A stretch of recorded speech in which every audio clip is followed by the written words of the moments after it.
Hi students, అందరికీ స్వాగతం. Welcome to LTX classes. నేను మీ SP Rajan alias SPR.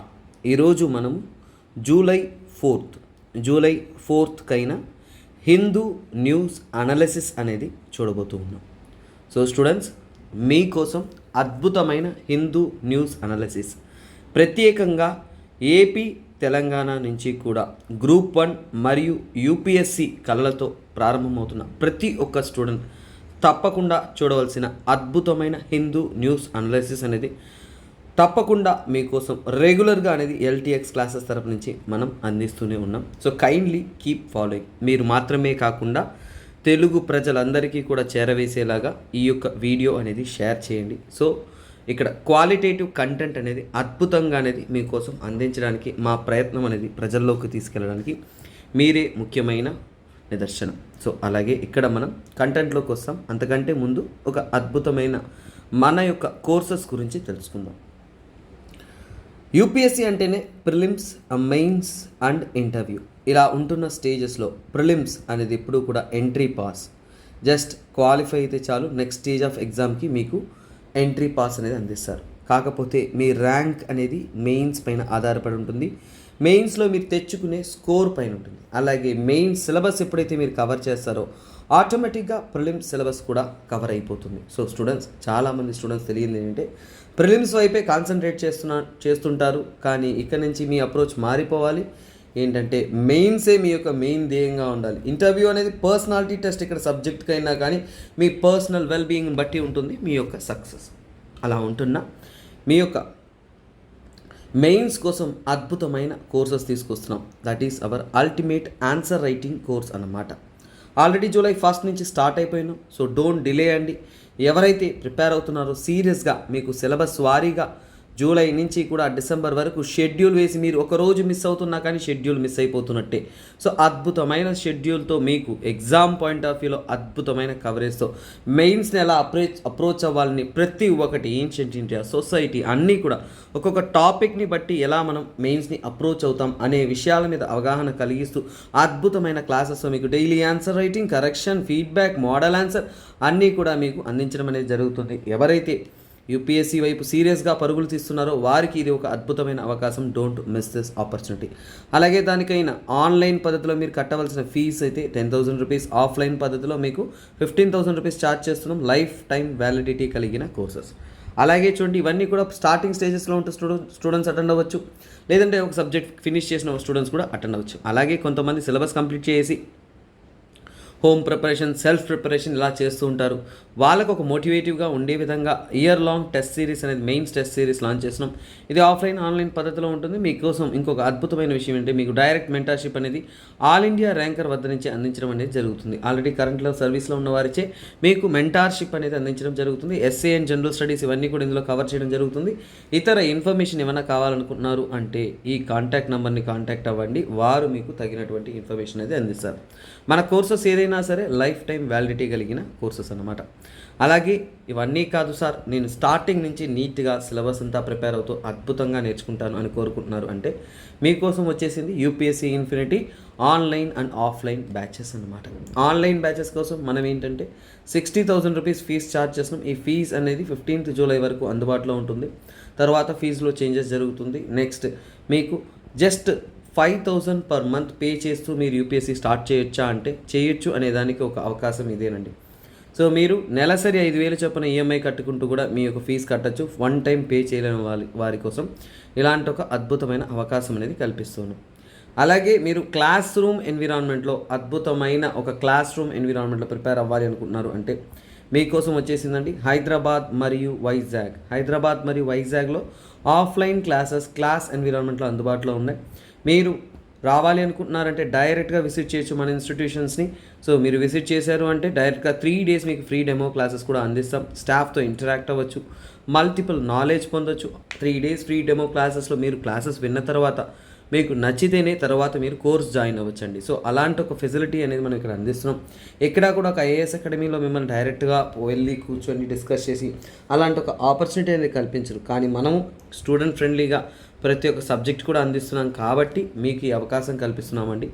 So you can directly come visit our institute and then listen to the classes and then you can join అన్నమాట. తర్వాత ఈ రోజు యొక్క క్వశ్చన్లోకి వచ్చేస్తాం. So already నేను మీకు అడుగున్నాను. సో కొద్దిగా ప్రీవియస్ ఇయర్ క్వశ్చన్స్ ఇస్తున్నప్పుడు కొద్దిగా టఫ్గా ఉంది కాబట్టి పార్టిసిపేషన్ మీ తరపు నుంచి లోగా అయితే ఉంది. సో అలాగే మీ యొక్క విషెస్ చూశాను. Thanks for everybody's wishes. So I'm just recovering. I hope so will be get well soon. So thanks for your best wishes. ఎందుకంటే చూడండి, ఒక స్టాఫ్కి స్టూడెంట్కి మించిన ఫ్యామిలీ లేదు. You are my family. I need to see your success అండి. So మీ యొక్క సక్సెస్లోనే మాలాంటి వాళ్ళ యొక్క సంతోషం అనేది ఉంటుంది. Work hard, you don't get diverted from your target. So అది ఎంత కఠినమైనా కానీ గెలిచి ఒక్కసారి చూపించండి. ఆ జీవితంలో ఉండే మజా అనేది వేరండి. సో లైఫ్లో మీరు అనుకున్నది సాధిస్తున్నప్పుడు ఉంటున్న హ్యాపీనెస్ అనేది అంతకు మించి ఏమీ ఉండదు. మీ యొక్క సక్సెస్కి మించిన హ్యాపీనెస్ ఒక స్టాఫ్గా మాకు దానికి మించిన ఒక హ్యాపీనెస్ ఇంకోటి ఉండదు. So that's the beauty in life. So get successful. Let's come to the question of the day. 2023 paper అనేది వన్ ఆఫ్ ద టఫెస్ట్ పేపర్గా అనేది మనం కన్సిడర్ చేస్తూ ఉన్నాం. సో అందులో ఉంటున్న క్వశ్చన్స్లో ఒక క్వశ్చనే మనం జోగ్రఫీ రిలేటెడ్ క్వశ్చనే మనం చదువుతున్నాం. Let us study this. So ఇక్కడ ఏం చెప్తున్నారు అంటే, above activities often consider as a discussed for carbon capturing and carbon sequestration. So carbon capturing అంటే ఎన్విరాన్మెంట్లో ఉంటున్న కార్బన్ని అబ్జర్వ్ చేసుకోవడాన్ని మనం ఏంటంటే కార్బన్ క్యాప్చరింగ్ అంటాం, లేదంటే కార్బన్ సెక్వెస్ట్రేషన్ అని అంటాం. సో అలాంటి ఒక యాక్టివిటీస్లో పైన చెప్పిన వాటిలో ఏవి కరెక్ట్ అని చెప్తున్నారు. 1 only, 2 only or 3, all the 3 అని అడుగుతున్నారు. అందులో ఏంటో మనం ఆన్సర్ చేద్దాం. ఇక్కడ ఒక చిన్న కరెక్షన్, నేను చూడలేదు. సో ఇక్కడ ఏంటంటే 3 స్టేట్మెంట్స్ అండి. ఇది 1, 2, 3. ఇది థర్డ్ స్టేట్మెంట్ యొక్క ఎక్స్టెన్షన్, అబాండెడ్ సబ్టెరేనియన్ అనేది. సో అందువల్ల ఇది ఇగ్నోర్ చేయండి, ఇది సపరేట్ పాయింట్గా మిగిలిపోయింది. సో ఇక్కడ టైపో ఎర్రర్ ఇది. యాక్చువల్గా ఇది ఏంటంటే this is part of this, అంటే దీని యొక్క కంటిన్యూషనే ఇది. సో అలా గుర్తుపెట్టుకోండి. ఆ ఒక point I need to correct. So నిన్న ఫ్లోలో I neat observe that. So అందువల్ల దట్స్ ఇట్. సో ఇక్కడ ఇది దీని యొక్క కంటిన్యూషనే. సో ఇక్కడ మనం చూద్దాం. సో ఇక్కడ ఫస్ట్ స్టేట్మెంట్ చూడండి, spreading fine ground basalt rock on farm lands. ఇక్కడ ఏం చెప్తున్నారు అంటే బసాల్ట్ రాక్. చూడండి, బసాల్ట్ రాక్ అనేది లావా నుంచి వస్తుంది. అది అలా ఫార్మ్ ల్యాండ్స్ పైన అలా స్ప్రెడ్ అవుట్ అవ్వడం అంటున్నారు. ఏమిటంటున్నారు? Spreading finely ground basalt rocks on farm lands extensively. అప్పుడు ఏమవుతుందంటే ఇక్కడ వెదరింగ్ ప్రాసెస్ స్టార్ట్ అవుతూ అక్కడ ఏంటంటే ఫైన్లీ గ్రౌండ్ ఉన్నప్పుడు ఈ బసాల్ట్ రాక్ ఫైన్లీ గ్రౌండ్ ఉన్నప్పుడు అక్కడున్న పార్టికల్స్, అక్కడ ఉంటున్న ఐరన్ కానీ మెటాలిక్ కాంపౌండ్స్ కానీ ఇవన్నీ కూడా ఏంటంటే CO2తో రియాక్ట్ అవుతాయి. CO2తో రియాక్ట్ అనేది అవుతాయి. రియాక్ట్ అయిన తర్వాత ఏమవుతుందంటే ఇవన్నీ కూడా కార్బొనేట్స్ ఫామ్ అవుతాయి. ఏం ఫామ్ అవుతుంది? కార్బొనేట్స్ అనేది ఫామ్ చేస్తాయి. ఈ కార్బొనేట్స్ అంతా కూడా ఏంటి, ఈ CO2తో రియాక్ట్ అయ్యి అబ్జర్వ్ చేసి కార్బొనేట్గా ఫామ్ అయింది. కాబట్టి ఈ యొక్క CO2 అంటే అట్మాస్ఫియర్లో ఉండే CO2ని ఏంటది, అట్మాస్ఫియర్లో ఉండే CO2ని ఇది అబ్జర్వ్ చేసుకునేసి ఏంటంటే this turns in to the carbonates. అంటే అట్మాస్ఫియర్లో ఉండే కార్బన్ డైఆక్సైడ్ని అబ్జర్వ్ చేసింది కాబట్టి దీన్ని ఏమంటాం మనం? Carbon capture. ఏమంటాం మనం? Carbon capture. So carbon capture జరుగుతుంది కాబట్టి first statement is correct. So ఇక్కడ మనం సాటిస్ఫైడ్. తర్వాత next we come to the second statement. ఏం చెప్తున్నారు? Alkalinity of oceans by adding lime. చూడండి, ఓషన్స్కి మనం లైమ్ యాడ్ చేస్తే ఆల్కలినిటీ అనేది పెరుగుతుంది. ఒక విషయం మీరు జనరల్గా గుర్తుపెట్టుకోవాలి. ఓషన్లో ఏమవుతుందంటే H2O వాటర్ అనేది ఏంటంటే అట్మాస్ఫియర్లో ఉండే CO2తో ఏమవుతుంది, అట్మాస్ఫియర్ ఉండే CO2తో రియాక్ట్ అయ్యి అసిడిటీ అనేది పెరుగుతూ ఉంటుంది. అసిడిక్ ఎన్విరాన్మెంట్ పెరుగుతుంది. కానీ మనము ఎప్పుడైతే ఆల్కలైనిటీ అనేది పెంచుతామో అప్పుడు మనకి మోర్ CO2 అబ్జర్వ్ చేసే కెపాసిటీ అనేది ఇంక్రీజ్ అవుతుంది అనమాట. ఎక్కువ CO2 క్యాప్చర్ చేసే క్యాపబిలిటీ అనేది ఉందంటే ఖచ్చితంగా ఏంటంటే ఆల్కలైనిటీ పెరుగుతున్నప్పుడు అంటే ఓషన్లో ఎక్కువ CO2ను అబ్జర్వ్ చేస్తుంది. అంటే లైమ్ని యాడ్ చేసి మనము ఓషన్లో ఆల్కలైనిటీ పెంచామంటే ఆటోమేటికల్గా CO2 ఎక్కువ అబ్జర్వ్ చేస్తుంది. కాబట్టి that is what carbon capture లేదంటే carbon sequestration. So second statement is right. First statement correct, second statement correct. Third statement ప్రతి ఒక్క స్టూడెంట్కి తెలిసిందే. Capturing CO2 released by various industry and pumping it into the abandoned subterranean mines from form of carbonated waters. ఏంటంటే ఈ యొక్క industries ఇక్కడంతా కూడా వాళ్ళు ఎమిట్ చేసిన CO2ని క్యాప్చర్ చేసుకుని అలా తీసుకొని వాటిని ఏంటంటే కార్బొనేట్స్గా ఫామ్ చేసి ఆ యొక్క అబాండెండ్ సబ్టెరేనియన్ అంటే ఎంతో కాలంగా పట్టించుకోకుండా వదిలేసి ఉంటున్నారు కదా మైన్స్, వాటిలోకి అనేది పంప్ చేస్తామన్నమాట. అలా పంప్ చేయడం వల్ల ఏంటంటే CO2 అనేది అంటే సిక్వెస్ట్రేషన్ క్యాప్చర్ అనేది చేయడం అనేది జరుగుతుంది. This is what. సో అప్పుడు 3 స్టేట్మెంట్స్ కూడా రైటే కాబట్టి your answer will be all the 3. So this is what. So చూడండి ఒకసారిగా ఎగ్జామ్ అనేది ఎంత క్రిటికల్గా ఉందో అంటే బసాల్ట్ రాక్ అంటే అది కార్బనేట్స్ ఫామ్ చేస్తుంది, CO2ని అబ్జర్వ్ చేసుకుంటే అంత దీర్ఘంగా మీరు ఆలోచించాల్సిన పరిస్థితి ఉంది. So exam is not a easy task, ముందే చెప్తున్నాను. ప్రిలిమ్స్ కన్నా కానీ మెయిన్స్ పర్స్పెక్టివ్లో స్ట్రాంగ్గా ఉండమని చెప్తున్నాను. ఎందుకంటే ప్రిలిమ్స్ ఎప్పుడు కూడా ఇలాంటి ట్విస్టెడ్ ఎలిమెంట్స్ ఎక్కువసార్లు ఇస్తుంది. అలాగే ఏంటంటే మీ బ్రెయిన్కి మీరు ఎక్కువ పని పెట్టాల్సి ఉంటుంది. So be careful. ప్రతి చిన్న విషయాన్ని కూడా ఎందుకు అంత డీటెయిల్గా చెప్తున్నాను, ఎందుకు అంత డీటెయిల్గా ఎక్స్ప్లెయిన్ చేస్తున్నాను అనేది ఈ క్వశ్చన్స్ చూసినప్పుడే మీకు అర్థం అవ్వాలి. రోజు కూడా ఒక క్వశ్చన్ ఇస్తున్నప్పుడు ఏంటంటే ఆ క్వశ్చన్స్ ద్వారా మీరు అర్థం చేసుకోవాలి ఎలా వస్తుంది, ఎలా టఫ్గా ఉంటుంది అనే విషయం. సో మీరు ఓవరాల్గా చదువుతున్న యూపీఎస్సీలో ఈ క్వశ్చన్ అనేది చాలా ఇంపార్టెంట్. ఏంటంటే centre announce scheme to support minor rape victims.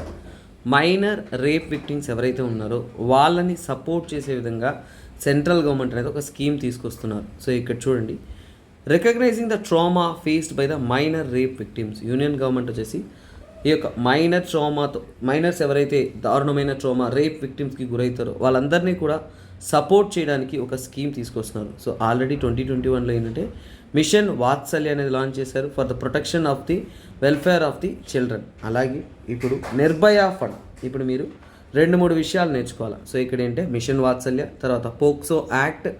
Out of the 64% were reported under section 3 and section 5 of penetrative sexual assaults. అంటే ఈ యొక్క పోక్సో చట్టం కింద వాళ్ళు రిపోర్ట్ చేసినంటే చైల్డ్ మైనర్ రేప్ విక్టిమ్స్ వాళ్ళంతా కూడా ఇక్కడ చూడొచ్చు. నేషనల్ క్రైమ్ రికార్డ్స్ బ్యూరో తరఫు నుంచి 2021లో సుమారుగా 51,000 కేసెస్ పైగా కూడా ఇలాంటి కేసెస్ అనేది నమోదు అవ్వడం జరిగింది. ఇలాంటి ఫ్యాక్ట్స్ కూడా మీరు స్టడీ చేసుకోండి. ఇవన్నీ కూడా యాక్చువల్గా ఈ స్కీమ్ రావడానికి ఇక్కడ ఇచ్చిన కంటెంట్ కంటే కూడా మనం ఎక్కువ చదవాల్సి ఉంటుంది. ఎందుకంటే this is a background study article. So ఇక్కడ దీని గురించి చదవాలన్నప్పుడు ఇక్కడ ఇంకో విషయం కూడా చెప్పుంటారు, CCIs. చూడండి, CCIs అంటే చైల్డ్ కేర్ ఇన్స్టిట్యూషన్స్. సో ఇప్పుడు మనం పలు విషయాలను తెలుసుకోవాలి. ఏంటంటే గవర్నమెంట్ అంతకు ముందే ఏంటంటే మినిస్ట్రీ ఆఫ్, చూడండి ఇవన్నీ కూడా చైల్డ్ కేర్ విక్టిమ్స్, మహిళలను, చిన్నపిల్లలను కేర్ చేయడానికి ఏ మినిస్ట్రీ ఉంటే మినిస్ట్రీ ఆఫ్, ఎప్పుడు కూడా ministry of women child care development. చూడండి, women and child development, MOWCD. So full form అంటే రాస్తాను. So it is ministry of women and child development, women and child development, women and child development ministry ఎవరైతే ఉన్నారో so వారు ఏంటంటే already ఏంటంటే ఒక scheme లాంటిది తీసుకొచ్చారు. ఏంటంటే నిర్భయ ఫండ్. సో ఇక్కడ దేన్ని ఉపయోగించుకున్నారు, నిర్భయ ఫండ్ని ఉపయోగించుకొని ఈ స్కీమ్ అనేది తీసుకొస్తున్నారు. ఇప్పుడు మనకి నిర్భయ కేసు అందరికీ తెలుసుంటుంది. సో అలాంటప్పుడు ఈ నిర్భయ ఫండ్ అంటే ఏంటో తెలుసుకోవాలి. తర్వాత వాత్సల్య, మనకి మిషన్ వాత్సల్య ఏదైతే ఉందో వాటి గురించి మనం క్లియర్గా తెలుసుకోవాలి. తర్వాత చైల్డ్ కేర్ ఇన్స్టిట్యూషన్స్ వాటి గురించి తెలుసుకోవాలి. పోక్సో చట్టం గురించి తెలుసుకోవాలి. ఇవి మనం తెలుసుకోవాల్సిన ముఖ్యమైన విషయాలు. సో అలాగే వీటి ద్వారా తీసుకొస్తున్న న్యూ స్కీమ్ ఏంటో మనం తెలుసుకోవాలి. సో వాటిని ఈ క్లాస్లో తెలుసుకుంటాం. ఇది ముఖ్యంగా సోషల్ ఇష్యూస్లోను, సొసైటీలోను వస్తున్న ఒక ఆర్టికల్. సో ఇది మీకు చాలా చాలా చాలా క్రూషియల్. నేను చెప్తున్నటువంటి విధంగా సబ్జెక్ట్ కూడా చెప్పడం జరిగింది కాబట్టి చాలా జాగ్రత్తగా అనేది నోట్ చేసుకోండి. This stands to be crucial. First of all ఏంటంటే నిర్భయ ఫండ్ గురించి నేను చెప్తాను అనమాట. సో ఫస్ట్ ఏంటి నిర్భయ ఫండ్ అనేది ఏంటి, ఎలా వచ్చింది ఈ ఫండ్, ఎందుకు, ఏంటి అనే వివరాలు అనేది మనము ఇక్కడ తెలుసుకున్నాం. అది తెలుసుకున్న తర్వాత నెక్స్ట్ పాయింట్లోకి మనం వెళ్తాం. ఫస్ట్ ఆఫ్ ఆల్ ఏంటంటే నిర్భయ కేసు ఎప్పుడు జరిగింది చూడండి. నిర్భయ కేసు చూడండి, నిర్భయ కేసు అనేది one of the brutal rape case అది. సో నిర్భయ కేసు అనేది 2013లో జరిగింది. ఆ నిర్భయ కేసుని అనుసరిస్తూ ఏంటంటే గవర్నమెంట్ అనేది ఏంటంటే ఇలాంటి ఇన్సిడెంట్స్ చూడండి, ఇలాంటి ఇన్సిడెంట్స్ జరగకుండా ఉండడం కోసం, ఉమెన్ సేఫ్టీ కోసం అంటే ఇక్కడ ఒక నిర్భయ పేరిట ఒక ఫండ్ అనేది క్రియేట్ చేశారు. సో ముఖ్యంగా ఏంటి ఫండ్ క్రియేట్ చేశారు, అదే నిర్భయ ఫండ్. ఆ ఫండ్ యొక్క ముఖ్యమైన ఎయిమ్ ఏంటంటే చూడండి, మహిళల యొక్క safety, women safety, women safety మరియు security. Women safety and security కోసం ఏంటంటే వాళ్ళు మల్టిపుల్ ప్రాజెక్ట్స్ అనేది తీసుకురావాలి, డెవలప్మెంట్ తీసుకురావాలి. వాటన్నిటి కోసం ఈ ఫండ్ని మేము కేటాయించుకుంటాము అనే రూపంలో చెప్తూ ఈ ఫండ్ అనేది ప్రారంభించడం అనేది జరిగింది. అలాగే ఏంటంటే ఈ ఫండ్ని ఎలా ఉపయోగిస్తారు, ఎవరు ఉపయోగిస్తారు అనేది తీసుకున్నారు అంటే చాలా వరకు ఈ ఫండ్ని ఉపయోగించడం గురించి అంటే ఒక ఎంపవర్డ్ కమిటీ అనేది ఉంటుంది. ఎవరుంటారు మనకి, ఎంపవర్డ్ కమిటీ. సో చాలా జాగ్రత్తగా వినండి, ఎంపవర్డ్ కమిటీ అనేది ఉంటుంది.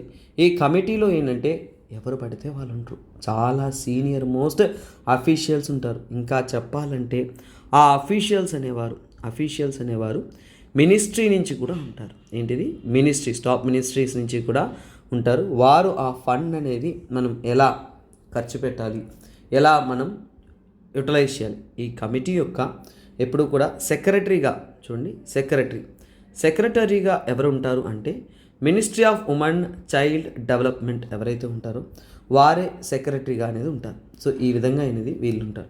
ఈ కమిటీ ద్వారానే అంటే రికమెండేషన్ చేస్తుంటారు. ఈ ఫండ్ని ఎలా మనం ఖర్చు పెట్టాలి అనే ఒక రికమెండేషన్స్ అంతా కూడా ఈ యొక్క కమిటీ ద్వారానే చేస్తుంటారు. ఇది ఆ కమిటీ యొక్క ప్రాముఖ్యత. ఈ యొక్క నిర్భయ ఫండ్ అనేది ఎన్నో ఇంపార్టెంట్ రోల్స్ ప్లే చేసింది.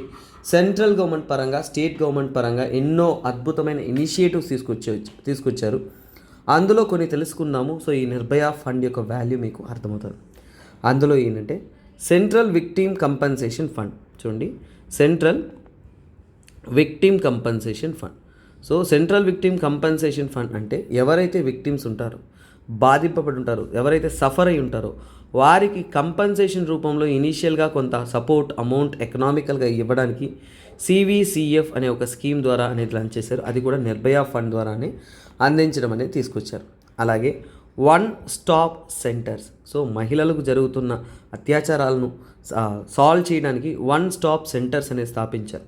సో వాటిని ఓఎస్సీస్ని స్థాపించడానికి కూడా ఈ నిర్భయ ఫండ్ని మనం యూటిలైజ్ అనేది చేసుకున్నాం అనమాట. ఇది మాత్రమే కాకుండా యూనివర్సలైజేషన్ ఆఫ్ మహిళలకు ఏవైనా కానీ సమస్య వచ్చిందంటే అలాంటి సమస్యలను ఫేస్ చేయడానికి universalisation of women help line. So ఇప్పుడు మీకు ఒక క్వశ్చన్ అడుగుతున్నాను, ఏంటంటే ఈ ఉమెన్ హెల్ప్ లైన్ నెంబర్ ఏంటో చెప్తారా? సో మీరే రీసెర్చ్ చేసి చెప్పారు అంటే that will be remembered for long. So women help line number ఏంటి, ఉమెన్ హెల్ప్ లైన్ నెంబర్ ఏంటో మీరు కమెంట్ చేయండి, లెట్ us see. తర్వాత మహిళా పోలీస్ వాలంటీర్స్. చూడండి, మహిళా పోలీస్ వాలంటీర్స్ని కూడా ఈ యొక్క ఫండ్ ద్వారానే ఏంటంటే గవర్నమెంట్ అనేది తీసుకొచ్చిందనమాట. ఇలాంటి ఎన్నో ఇనిషియేటివ్స్ అనేది మన గవర్నమెంట్ అనేది ఈ యొక్క ఎక్సెట్రా అంటే ఇలాంటివి ఎన్నో ఏంటంటే నిర్భయ ఫండ్ ద్వారా అనేది తీసుకురావడం అనేది జరిగింది. సో ఇలా ఈ ఫండ్కి ఇంతవరకు ఏంటంటే 9,800 crores దాకా కూడా ఏంటంటే అప్రూవల్ అనేది జరిగింది, ఖర్చు కూడా పెట్టున్నారు ఈ ప్రోగ్రామ్స్ రూపంలో. That is the beauty of this Nirbhaya fund. So ఇప్పుడు నిర్భయ ఫండ్ గురించి ఒక వివరణ అనేది మీకు అర్థమైంది. అలాగే నిర్భయ ఫండ్ తర్వాత నేనేం చెప్పాను మీకు ఇక్కడ, వాత్సల్య, మిషన్ వాత్సల్య గురించి తెలుసుకోవాలి. ఇది కూడా స్కీమే కదండి, మనకి ఎగ్జామ్ పాయింట్ ఆఫ్ వ్యూలో ఇది చాలా క్రూషియల్. సో దాని గురించి చెప్తాను. సో ఇక్కడ ఏంటి మిషన్ వాత్సల్య. సో మిషన్ వాత్సల్య స్కీమ్ అంటే ఏంటి, సో దాని గురించి మనం తెలుసుకుందాం. సో ఇది కూడా ఏంటంటే సింపుల్ థింగ్. ఇది కూడా ఏంటంటే 2021లో మినిస్ట్రీ ఆఫ్ MWCD రాస్తున్నాను అంటే ఇక్కడ నుంచి ఫుల్ ఫామ్ అదేనండి, ministry of women child development. So ఇది దేనికోసం, సో ముఖ్యంగా మిషన్ వాత్సల్య అనేది ఏంటంటే చైల్డ్ ప్రొటెక్షన్ని ప్రైమరీ ప్రియారిటీగా ఉంది. ఎందుకంటే చూడండి, మనకి SDG సస్టైనబుల్ డెవలప్మెంట్ గోల్స్లో ఏంటంటే SDGsలో 16 క్లాస్ 2లో మీకు ప్రొటెక్షన్ ఆఫ్ చైల్డ్ అంటే ఏంటి, ప్రొటెక్షన్ ఆఫ్ చైల్డ్ అంటే చైల్డ్ని మనం కాపాడుకుంటున్నాం. ప్రొటెక్షన్ ఆఫ్ చైల్డ్ అనేది ప్రైమరీ ప్రియారిటీగా అనేది మనం తీసుకుంటూ రావాలి. అంటే ఎందుకు, సో అంటే సస్టైనబుల్ డెవలప్మెంట్ గోల్స్ మీరు చదువుంటారు, పిల్లలందరినీ కూడా కాపాడడం అనేది ప్రతి గవర్నమెంట్ యొక్క బాధ్యత. అలాంటి ఒక బాధ్యతను నిర్వర్తించే విధంగా దీన్ని తీసుకొచ్చారనమాట.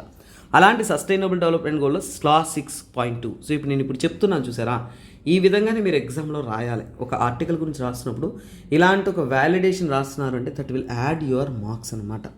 తర్వాత ఈ మిషన్ వాత్సల్య అంటే ఏంటంటే ముఖ్యంగా చైల్డ్ రైట్స్. సో ఇప్పుడు సస్టైనబుల్ డెవలప్మెంట్ గోల్స్ అన్నప్పుడు మీకు అర్థమైపోయినా చైల్డ్ రైట్స్ కోసం, అలాగే వాటి చైల్డ్ రైట్స్ కోసం అడ్వకేసీ అంటే వారికి ఏమైనా సమస్యలు వస్తే వెంటనే అనేది రీచ్ అవ్వడానికి, అవగాహన కల్పించడానికి, మీ హక్కులను మనం ఎలా ప్రొటెక్ట్ చేయాలనేది.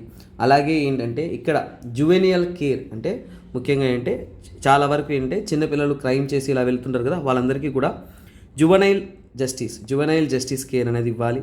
సో వాళ్ళకి ప్రాపర్గా సమాజంలో ఏంటంటే మంచిగా వాళ్ళని తీర్చిదిద్ది సమాజంలోనే తీసుకురావాలి అనే విధంగా.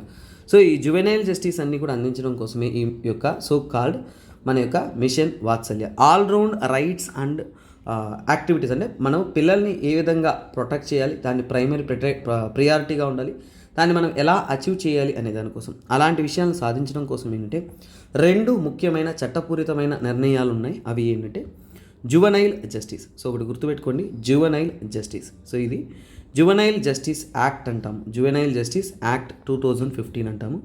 ఈ యాక్ట్ని ఏమంటామంటే care and protection of children act అంటాం, care and protection of children. So care and protection of children అంటే పిల్లలను కాపాడడం వాళ్ళ కోసం ఏంటంటే ఈ యొక్క జువెనైల్ జస్టిస్ యాక్ట్ అనేది తీసుకొచ్చారు 2015లో. దీన్నే మనం జేజే యాక్ట్ అని కూడా అంటాం. ఏమంటాం? జేజే యాక్ట్ అని కూడా అంటాం. చాలా క్రూషియల్. ఇలాంటి మిషన్ వాత్సల్యలోనే ఏంటంటే ఇలా ప్రొటెక్షన్ ఆఫ్ చిల్డ్రన్స్ని అందించే విధంగా దీన్ని అద్భుతంగా ఇంప్లిమెంట్ చేయడానికి ఇంకొక యాక్ట్ ఉంది, దాన్నే పోక్సో యాక్ట్ అంటాం. ఏమంటాం? పోక్సో యాక్ట్ అని అంటాం. ఈ పోక్సో యాక్ట్ అనేది 2012లో తీసుకొచ్చారు. సో ఈ యాక్ట్ యొక్క మెయిన్ అంటే protection of children from sexual offences. So మీరు ఒకవేళ ఏదైనా కానీ చిల్డ్రన్స్కి అగెయిన్స్ట్గా ఏదైనా సెక్షువల్ అఫెన్సెస్ ఏదైనా జరిగింది అంటే అప్పుడు వారిని ఏ చట్టం కింద అరెస్ట్ చేస్తారు అంటే protection of childrens from sexual offences. ఎందుకంటే ఇక్కడ విక్టిమ్ యొక్క డీటెయిల్స్ అనేది అక్కడ అఫీషియల్గా కానీ ఎక్కడా కూడా మీడియా కానీ ఎక్కడా కూడా ఏంటంటే వాళ్ళు ప్రచురించడం కానీ లేదంటే మెన్షన్ చేయడం అనేది చేయకూడదు. సో వాళ్ళ యొక్క ప్రైవసీని అలాగే అక్కడ కోర్ట్ ప్రొసీజర్స్ కూడా ఏంటంటే కొద్దిగా రెస్ట్రిక్టెడ్ మెథడ్స్లో అనేది జరుగుతుంది. అలాంటి ఒక స్కీమే ఈ యొక్క మిషన్ వాత్సల్యాలో ఏంటంటే ఇలాంటి ఈ పోక్సో యాక్ట్, జువెనియల్ జస్టిస్ ఇవన్నీ కూడా జాగ్రత్తగా ఇంప్లిమెంట్ చేయడానికి వీళ్ళు సపోర్టివ్ ఎలిమెంట్స్గా ఉంటారు. సో ఇది ఒక సెంట్రల్ స్పాన్సర్డ్ స్కీమ్, అంటే సెంట్రల్ గవర్నమెంట్ అందిస్తున్న సెంట్రల్ స్పాన్సర్డ్ స్కీమ్ అంటాం దీన్ని. Central sponsored scheme very very very crucial అనమాట.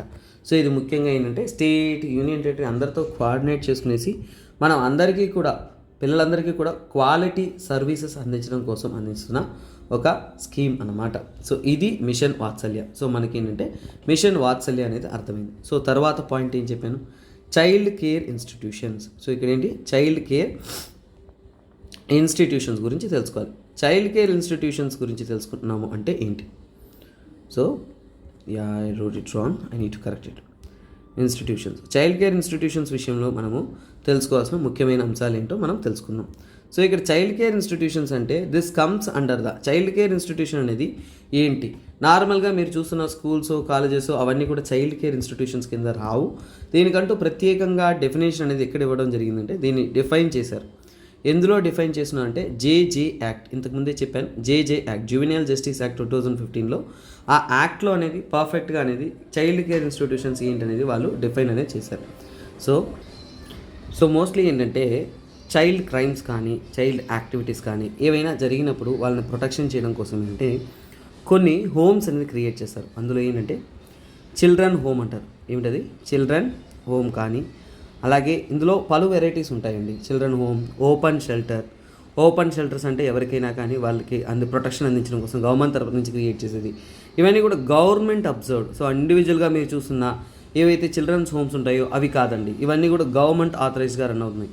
తర్వాత స్పెషల్ హోమ్స్ అని. సో ఇలాంటివన్నీ కూడా ఏంటంటే అండర్ జువెనియల్ జస్టిస్ యాక్ట్ అండర్లో వాళ్ళు ఎస్టాబ్లిష్ చేసి అనేది ఉంచుంటారు. సో వీటిని మనం ఏంటంటే చైల్డ్ కేర్ ఇన్స్టిట్యూషన్స్ అంటాం.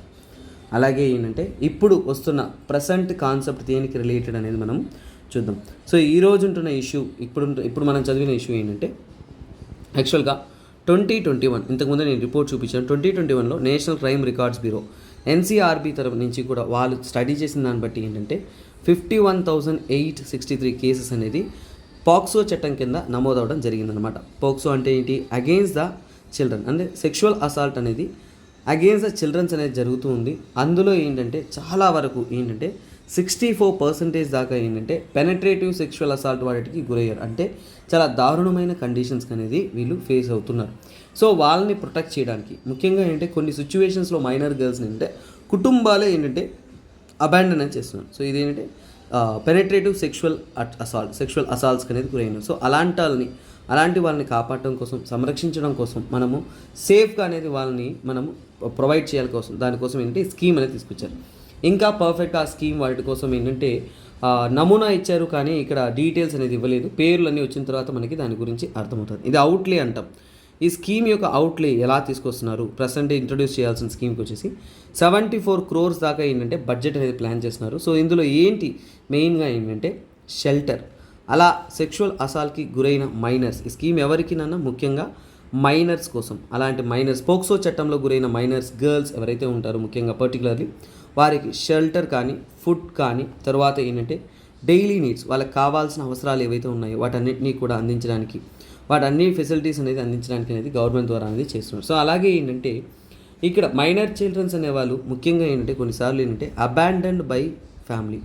అబాండన్ అంటే ఇలాంటి అఘాయిత్యాలు ఏమైనా జరిగినప్పుడు కుటుంబం అనేది ఏంటంటే వాళ్ళ సైడ్ నిలబడకుండా ఫ్యామిలీ అనేది ఏంటంటే అబాండన్డ్ బై ఫ్యామిలీ, అంటే ఫ్యామిలీ అనేది వాళ్ళని వదిలేస్తుంది బై ఫ్యామిలీ. సో ఫ్యామిలీ అనేది వాళ్ళని అంత సపోర్ట్ లేకుండా వదిలేస్తుంది. అలాంటప్పుడు ఏంటంటే వాళ్ళకి అన్ని లీగల్ ఎయిడ్ కానీ, చట్టపూరితమైన ఎయిడ్ అంటే కేసును వాదించుకోవడానికి వాటికి లీగల్గా కోర్టు తరపు నుంచి అందించడానికి ఒక అడ్వకేట్ కానీ, అలాగే ఏంటంటే ట్రాన్స్పోర్టేషన్స్ అంటే వాళ్ళు కోర్టుకి జాగ్రత్తగా రావడానికి, ఎలాంటి ఒక ఇబ్బందులు కలగకుండా ఉండడానికి ట్రాన్స్పోర్టేషన్స్కైనా కాస్ట్ కానీ అన్నీ కూడా గవర్నమెంటే చూసుకోవడానికి ఈ స్కీమ్ ద్వారా అనేది తీసుకొస్తున్నారు అనమాట. ఎందుకంటే all round safety of that person is very very very very important. అలాగే ఇక్కడ ప్రెగ్నెన్సీ కానీ, అలాగే ఇంకా కొన్నిసార్లు ఏంటంటే ఫోర్స్డ్ ప్రెగ్నెన్సీ కానీ, అలాగే రేప్, గ్యాంగ్ రేప్ ఇలాంటి ఇన్సిడెంట్స్ జరుగుతున్నప్పుడు అలాంటప్పుడు వాళ్ళకి చాలా సెన్సిటివ్ కేర్ ఉండాలి, కౌన్సిలింగ్ ఉండాలి, మోరల్ సపోర్ట్ ఉండాలి, మెడికేటివ్ కేర్ ఉండాలి. అన్నిటినీ కూడా ఆల్రౌండ్గా అందిస్తున్న స్కీమే ఇది. సో అలాగే ఈ స్కీమ్ అనేది ఏంటంటే ముఖ్యంగా ఏంటంటే షెల్టర్. సో వీళ్ళకి షెల్టర్స్ని ఆర్గనైజ్ చేయాలి. ఎందుకంటే షెల్టర్స్ ఉంటేనే కదా వాళ్ళు ఉండడానికి ఒక నివాస స్థలం అనేది ఉంటుంది. సో వాటి కోసం ఏంటంటే ఈ ఫండ్ ద్వారా అనేది ఏంటంటే మనీ అనేది అలొకేట్ చేసి షెల్టర్స్ అనేది క్రియేట్ అనేది చేస్తున్నాం. సో అలాగే ఏంటంటే ఇక్కడ చైల్డ్ కేర్ విక్టిమ్స్ అందరినీ కూడా, సో ఇక్కడ విక్టిమ్స్ అంటే ముఖ్యంగా విక్టిమ్స్ అంటే ఫిమేల్ విక్టిమ్స్ ఎవరైతే ఉన్నారో, గర్ల్స్ ఎవరైతే ఉన్నారో ఎక్కువగా వాళ్ళే ఇలాంటి ఇన్సిడెంట్స్లో విక్టిమ్స్ అవుతున్నారు కాబట్టి విక్టిమ్ గర్ల్స్ అందరినీ కూడా ఏంటంటే వన్ రూఫ్ అంటే ఒకే చోట తీసుకొస్తూ అందరినీ కూడా ఏంటంటే ఆల్రౌండ్ కేర్ అందిస్తూ, మోరల్ సపోర్ట్ అందిస్తూ వాళ్ళకంటూ ఏంటంటే ఇమీడియట్ ఫెసిలిటీ. ఇప్పుడు అలాంటి ఇబ్బందులకు గురయ్యారు అంటే పోలీసులకు తెలుస్తూ ఉంటుంది. సో అలాంటప్పుడు ఏంటంటే పోలీస్కి తెలుసు ఫ్యామిలీ సపోర్ట్ చేయట్లేదు, ఇలా చాలామంది ఏంటంటే ఇలాంటి విషయాలు బయటపడకుండానే ఎన్నో ఇన్సిడెంట్స్ జరుగుతున్నాయి. అలాంటప్పుడు వాళ్ళకి ఇమీడియట్గా ఫెసిలిటీస్ అన్నీ అందిస్తూ, అలాగే ఎమర్జెన్సీ కేర్, కొన్నిసార్లు వాళ్ళకి ఎమర్జెన్సీ సపోర్ట్ ఉండాలి. అప్పుడు ఒక హోమ్ ఉందంటే ఈజీగా ఎమర్జెన్సీ కేర్ అందించవచ్చు కదా. సో అలాంటివి. అలాగే ఇలాంటి వారికి ఎడ్యుకేషన్ అనేది ఫ్యామిలీ తరపు నుంచి కూడా అందించరు. సో అందువల్ల ఎడ్యుకేషన్ అనేది చాలా చాలా ఇంపార్టెంట్. ఇప్పుడు చిన్న వయసులో ఏదో ఒక తప్పులు జరుగుతున్నా కానీ వాళ్ళకి ఎడ్యుకేషన్ ఉన్నప్పుడు ఒక ఏజ్ వచ్చిన తర్వాత వాళ్ళు సెల్ఫ్ సస్టైనింగ్గా అయిపోతారు ఈ వరల్డ్లో. సో అందువల్ల ఎడ్యుకేషన్ అనేది చాలా ఇంపార్టెంట్. అది కానీ అలాగే పోలీస్ అసిస్టెన్స్, సో వెంటనే వాళ్ళకి అండగా ఉండేలాగా పోలీస్ అసిస్టెన్స్ ఇవ్వడానికి కానీ, తర్వాత ఏంటంటే వాళ్ళకి కావాల్సిన హెల్త్ కేర్, అన్ని నీడ్స్, హెల్త్ కేర్ అన్నప్పుడు ప్రతి ఒక్క నీడ్స్ అన్నీ కూడా అందించడానికి, తర్వాత ఏంటంటే ముఖ్యంగా సైకాలజికల్, సో ముఖ్యంగా ఏంటంటే సైకాలజికల్ కేర్ అంతా కూడా అందించడం కోసం తీసుకొస్తున్న స్కీమే ఇదన్నమాట. సో సైకలాజికల్ కేర్ కానీ అలాగే లీగల్ సపోర్ట్ మెయిన్గా ఏంటంటే ఈ పాయింట్స్ మీరు ఎప్పుడు కూడా చెప్పాలి. నేను ఫైనల్గా ఇచ్చింది ఇది కన్క్లూషన్ అండి. సో ఈ కన్క్లూషన్గా ఇస్తున్నాను. ఈ యొక్క కన్క్లూషన్ ఏదైతే ఉంటుందో ఈ కన్క్లూషనే మీ యొక్క ఐడియాగా ఉండాలి. అంటే నెక్స్ట్ ఆ రాబోతున్న స్కీమ్ యొక్క ముఖ్యమైన ఉద్దేశం ఏంటంటే ఈ కన్క్లూషనే ఆ యొక్క ముఖ్యమైన ఉద్దేశం. సో ఇదండి వీటికి సంబంధితమైన నిర్భయ ఫండ్ గురించి, మిషన్ వాత్సల్య గురించి, చైల్డ్ కేర్ ఇన్స్టిట్యూషన్స్ గురించి, తర్వాత స్కీమ్స్ గురించి మనం తెలుసుకున్నాం అనమాట. సో నెక్స్ట్ కరెంట్ అఫైర్స్ చూడండి. సో బలాస్పూర్ ట్రైన్ ట్రాజడీ అనేది వన్ ఆఫ్ ద రీసెంట్ ట్రాజడీలో one of the worst tragedy అని చెప్పొచ్చు. అలాగే రైల్వే యాక్సిడెంట్స్లో ఉన్న దాంట్లోనే చాలా వర్స్ట్ ఇన్సిడెంట్ అని కూడా చెప్పొచ్చు. ఈ బలాస్పూర్ ట్రైన్ ట్రాజడీలో ఏం జరిగిందో చూద్దాం. సో ఇక్కడ ఏం చెప్పారు అంటే హ్యూమన్ ఎర్రర్. సో అలా జరగడానికి కారణం వచ్చేసి హ్యూమన్స్ యొక్క తప్పిదమే అనేది క్లియర్గా చెప్తున్నారు. సో ఫస్ట్ ఆఫ్ ఆల్ ఏంటంటే ఇది ఎలా జరిగిందో మీకు చెప్తాను చూడండి. ఇది ఒక ట్రైన్ లేన్, నెక్స్ట్ ఇది ఒక ట్రైన్ లేన్, తర్వాత ఇక్కడ ఒక లేన్ ఉంది. సో ఇది ఇలా కనెక్ట్ అయ్యింది. సో ఇది జంక్షన్. సో ఇక్కడ ట్రైన్ ఏం జరిగింది అంటే ఫస్ట్ ఆఫ్ ఆల్ ఏంటంటే మనకి ఇలా హౌరా ఎక్స్ప్రెస్ వెళ్తుంది. ఏం వెళ్తుంది ఇది? హౌరా సూపర్ ఫాస్ట్ ఎక్స్ప్రెస్ అనేది ఇలా వెళ్తుంది. తర్వాత ఇలా సో కాల్డ్ కోరమండల్ ఎక్స్ప్రెస్ వస్తుంది. ఏంటది? కోరమండల్ ఎక్స్ప్రెస్ అనేది వస్తుంది. ట్రిపుల్ ట్రైన్ యాక్సిడెంట్ అంటాం. ఇది June 2 అనేది జరిగింది. తర్వాత ఇక్కడ తీసుకున్నారు అంటే ఇక్కడ గూడ్స్ ట్రైన్ అనేది ఉంది. సో గూడ్స్ ట్రైన్ అనేది ఇక్కడ ఉందన్నమాట. కాకపోతే ఈ గూడ్స్ ట్రైన్ కదలట్లేదు, ఇది స్టేషనరీ. ఏంటిది? స్టేషనరీ అంటే స్థిరంగా అనేది ఉంది. సో యాక్చువల్గా ఇది మనం ఏమంటామంటే లూప్ అని అంటాం. ఈ లూప్లో ఏంటంటే సిగ్నల్స్ అనేది ఏంటంటే ఎప్పుడూ కూడా ట్రైన్ ఎలా వెళ్ళాలో ప్రాపర్గా అనేది వైరింగ్లో అనేది జరుగుతూ ఆర్గనైజ్ చేసి ఉండాలి. సో కాకపోతే ఆ సిగ్నల్ అనుసరించి ఈ యొక్క సో కాల్డ్ మనం చూస్తున్న ట్రైన్స్ అనేది వెళ్తూ ఉంటాయి. కాకపోతే ఇక్కడ ఏం జరిగిందంటే ఇలా వస్తున్న కోరమండల్ ఎక్స్ప్రెస్ అనేది సడన్గా అనేది తప్పుదారి పెట్టి ఇక్కడ ఉంటున్న ఈ యొక్క గూడ్స్ ట్రైన్ని ఢీకొనింది అనమాట. ఢీకొన్న తర్వాత ఇక్కడ జరిగిన టీలో ఈ యొక్క కోరమండల్ ఎక్స్ప్రెస్ యొక్క బాక్సెస్ ఏవైతే ఉన్నాయో ఈ యొక్క కంపార్ట్మెంట్స్ అంతా కూడా కొలాప్స్ అయ్యి ఆ టైంలో ఏంటంటే ఈ యొక్క హౌరా అనేది ఇలా క్రాస్ అయిపోతూ వెళ్తున్నప్పుడు అంటే ఇక్కడ లాస్ట్ అంటే హౌరా ఎక్స్ప్రెస్ యొక్క లాస్ట్ బోగీస్ ఏవైతే ఉన్నాయో వాటిపైన ఇవన్నీ పడి ఏంటంటే ఇక్కడ ఉంటున్నవి కూడా కొలాప్స్ అయిందనమాట. సో మొత్తానికి ఏంటంటే ఈ యొక్క ట్రిపుల్ ట్రైన్ యాక్సిడెంట్ అనేది ఇలా జరిగింది. యాక్చువల్గా వీటన్నిటికి కారణం ఏంటంటే ఇక్కడ ఉంటున్న సిగ్నల్ అంటే ఇక్కడ రాంగ్ సిగ్నల్ ఇవ్వడమే కారణం అని చెప్తున్నారు. సో ఇక్కడ జరిగిన ఇన్సిడెంట్ ఇది. సో ఇలా జరగడానికి మెయిన్ కారణం ఫస్ట్ ఆఫ్ ఆల్ దీన్ని ఇన్వెస్టిగేట్ చేసిన ఏజెన్సీ ఎవరు ఏంటి అనేది ఒక సింపుల్ టర్మ్స్లో చెప్తాను చూడండి. ఈ ఇన్సిడెంట్ జరిగిందేమో June 2. ఇందులో సుమారుగా 292 పీపుల్స్ అనేవారు చనిపోయారు, డైడ్. అలాగే థౌజండ్స్ ఆఫ్ పీపుల్ అనేవాళ్ళు గాయానికి గురయ్యారు, ఇంజర్డ్ అయ్యారు. One of the worst incidents in our history అని కూడా చెప్పుకోవచ్చు. చాలా చాలా సాడెస్ట్ ఇన్సిడెంట్స్. సో ఇక్కడ 3 ట్రైన్స్ అనేది ఇక్కడ ట్రిపుల్ ట్రాజడీ అనేది జరిగింది. ఇక్కడ వీటిని రిపోర్ట్ చేయడానికి కానీ స్టడీ చేయడానికి కానీ ఎవరు దీన్ని స్టడీ చేశారు అంటే కమిషనర్ ఆఫ్. సో ఈ యొక్క పొజిషన్ ఏంటి? Commissioner of railway safety, commissioner of railway safety. ఈ ఆర్గనైజేషన్ ఏంటి అనేది నేను వివరంగా చెప్పడం అనేది జరుగుతుంది. సో సిఆర్ఎస్, దీని ఏమంటాం? సిఆర్ఎస్ గుర్తుపెట్టుకోండి, దీని గురించి నేను మళ్ళీ వివరిస్తాను. సో ఈ సిఆర్ఎస్ రిపోర్ట్నే ఇప్పుడు స్టడీ చేశారు. ఈ సిఆర్ఎస్ రిపోర్ట్ ఏంటంటే హ్యూమన్ ఎర్రర్ అనేది చెప్తున్నారు. ఇక్కడ ఇది హ్యూమన్ ఎర్రర్ అని చెప్తున్నారు. సో ఇక్కడ ఏం చెప్తున్నారో ఒకసారి చూద్దాము. సో చూడండి, ల్యాప్సెస్ అట్ మల్టీ లెవెల్. ఏంటది? Lapses at multi level in the signal and telecommunication department to the Balasore train collision in June with 291 people died and 900+ injured. So actually multiple sources of the ministry told Hindu that primary responsibility has been pinned to the S&T department and the human error. Triple train collision ki main కారణం ఏమంటున్నారు? Human error అని చెప్తున్నారు. So ఇక్కడ report ఎలా ఇచ్చారు ఇక్కడ వర్ణించున్నారు. అది లైవ్గా మనం చదివితే తప్ప అర్థం కాదు. We cannot write that notes, ఎందుకంటే కొన్ని విషయాలు మనము అలా చదువుకుంటూ వెళ్ళిపోవాలి. That is what. సో చూడండి, కమిషనర్ ఆఫ్ రోడ్ సేఫ్టీ ఏం చెప్తున్నారు అంటే ఇక్కడ నుంచి చెప్తున్నారంటే they conducted the enquiry into the circumstance. అక్కడ ఏం జరిగింది అనేది వాళ్ళు కండక్ట్ చేసుకున్నప్పుడు collision occur due to the lapses in the signalling circuit alteration. So ఈ పాయింట్ గుర్తుపెట్టుకోండి, సిగ్నలింగ్ సర్క్యూట్ యొక్క ఆల్టరేషన్ వల్లనే ఇది ఫెయిల్యూర్, ఇదే మెయిన్ కారణం. So signal gumti of the Bahanaga Bazar station. The gumti is the cabin that houses railway equipment. So చూడండి, గూమ్టీ అంటే ఏంటి? రైల్వే ఎక్విప్మెంట్స్ అంతా ఉంటున్న ఒక క్యాబిన్నే మనం ఏంటంటే గూమ్టీ అంటాం. సో అక్కడ ఏంది దాంట్లో వాళ్ళు స్టడీ చేసిన దాని ప్రకారం అంటే report point the collision took place. So also owing to lapses in the execution of signal work related to the replacement of electric lifting barrier in at level crossing. So చూడండి, 894లో level crossing నేను మీకు ఇక్కడ చూపించుంటాము. ఇక్కడ line చూపించాను చూసారా, ఇదే level crossing అనమాట. ఇక్కడ లెవెల్ క్రాసింగ్లో ఏంటంటే వాళ్ళు సిగ్నలింగ్ వైర్స్ అనేది ప్లేస్ చేసి ఉంటారు అనమాట. సో అది ఎలా మూవ్ ఆన్ అవ్వాలి అనేది కూడా. Ill fated day of the accident that occurred close to 6:40 PM the report said that the disconnection memo issued at close to 4:20 PM for repair. అంటే అక్కడ ప్రాబ్లం వచ్చింది అనేసి ఒక మెమో అనేది కూడా ఇష్యూ చేస్తున్నారు. After recognising reconnection which is ideally given after the work is completed. అంటే SNT staff అనేవారు అక్కడ ఉన్న వర్క్ని సాల్వ్ అనేది చేశారనమాట. కాకపోతే ఇక్కడ ఏం చెప్పారు అంటే అక్కడ ఉన్న వైర్స్ ఏవైతే ఉన్నాయో అవన్నీ కూడా రాంగ్గా అనేది ఏంటది రాంగ్గా అనేది మెన్షన్ చేస్తున్నారు. అంటే అబ్నార్మల్, అంటే ఆ యొక్క బాక్స్ లొకేషన్ ఉంటుంది అక్కడంతా కూడా ఏంటంటే ఇవన్నీ కూడా మిక్సప్, అంటే మెయింటెనెన్స్ వర్క్లు ఏంటంటే ఆ వైరింగ్ ఏవైతే ఉన్నాయో అవి మిక్సప్ అయిపోయాయి. ఎందుకంటే ఆ లిఫ్టింగ్ బ్యారియర్ అనేది తప్పుగా అనేది వాళ్ళు పోర్ట్రే చేస్తున్నారు అనేది వాళ్ళు క్లియర్గానే చెప్పారు. సో ఇక్కడ ఆ యొక్క మనిషి యొక్క అజాగ్రత్త వల్ల, లేదంటే ఏదైనా మిస్టేక్ ఉందంటే ముందుగానే రిపోర్ట్ చేసి దాన్ని పరిపూర్ణంగా సాల్వ్ చేస్తుంటే ఈ యొక్క యాక్సిడెంట్ని తప్పించుండొచ్చు. ఈవెన్ ద స్టేషన్ మాస్టర్ కూడా కారణమే చెప్తున్నారు. ఎందుకంటే ఎప్పుడైనా కానీ స్టేషన్ మాస్టర్ ఎవరైతే ఉన్నారో స్టేషన్ మాస్టర్ ఏం చేయాలి అంటే ఏదైనా కానీ అబ్నార్మల్, స్టేషనరీ మాస్టర్ ఏంటి? Abnormal behaviour. అంటే ఏదైనా కానీ సాధారణంగా లేదు, ఏదో ఒక ప్రాబ్లం ఉంది అని తెలిసినప్పుడు ఏంటంటే వాళ్ళు దాన్ని రిపోర్ట్ చేయాలి అనేది చెప్తున్నారు. ఈ అబ్నార్మల్ బిహేవియర్ అనేది సిగ్నల్ కంట్రోలింగ్ సిస్టంలో ఉంది అనేది వాళ్ళు రిపోర్ట్ చేసున్నా, ఈ సిగ్నల్లో ఆపరేషన్లో డిఫికల్టీ ఉందని వాళ్ళు రిపోర్ట్ చేసున్నా, ఈ యొక్క యాక్సిడెంట్ని తప్పించవచ్చు అని చెప్తున్నారు. సో ఇది కాకపోతే ఇక్కడ చదివిందంతా కూడా ఒక జనరల్గా మనకి నాలెడ్జ్కి తెలుసుకోవాల్సిన కంటెంట్. ఇవి ఎక్కడ ఎగ్జామ్లో ఉపయోగపడవు. మనకి ఎగ్జామ్లో ఉపయోగపడే ఏకైక విషయం ఏంటంటే ఈ పాయింట్. సో అందువల్ల ఆ పాయింట్ నేను మీకు వివరిస్తానమాట. So I'm gonna explain that CRS.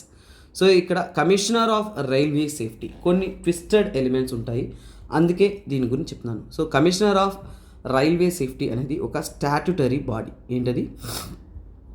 Statutory body అంటే నేను ఎప్పుడు చెప్తున్నాను, మన పార్లమెంట్లో ఒక చట్టం ద్వారా పాస్ చేసిన దాన్ని ఏమంటామంటే స్టాట్యుటరీ బాడీ అంటాం.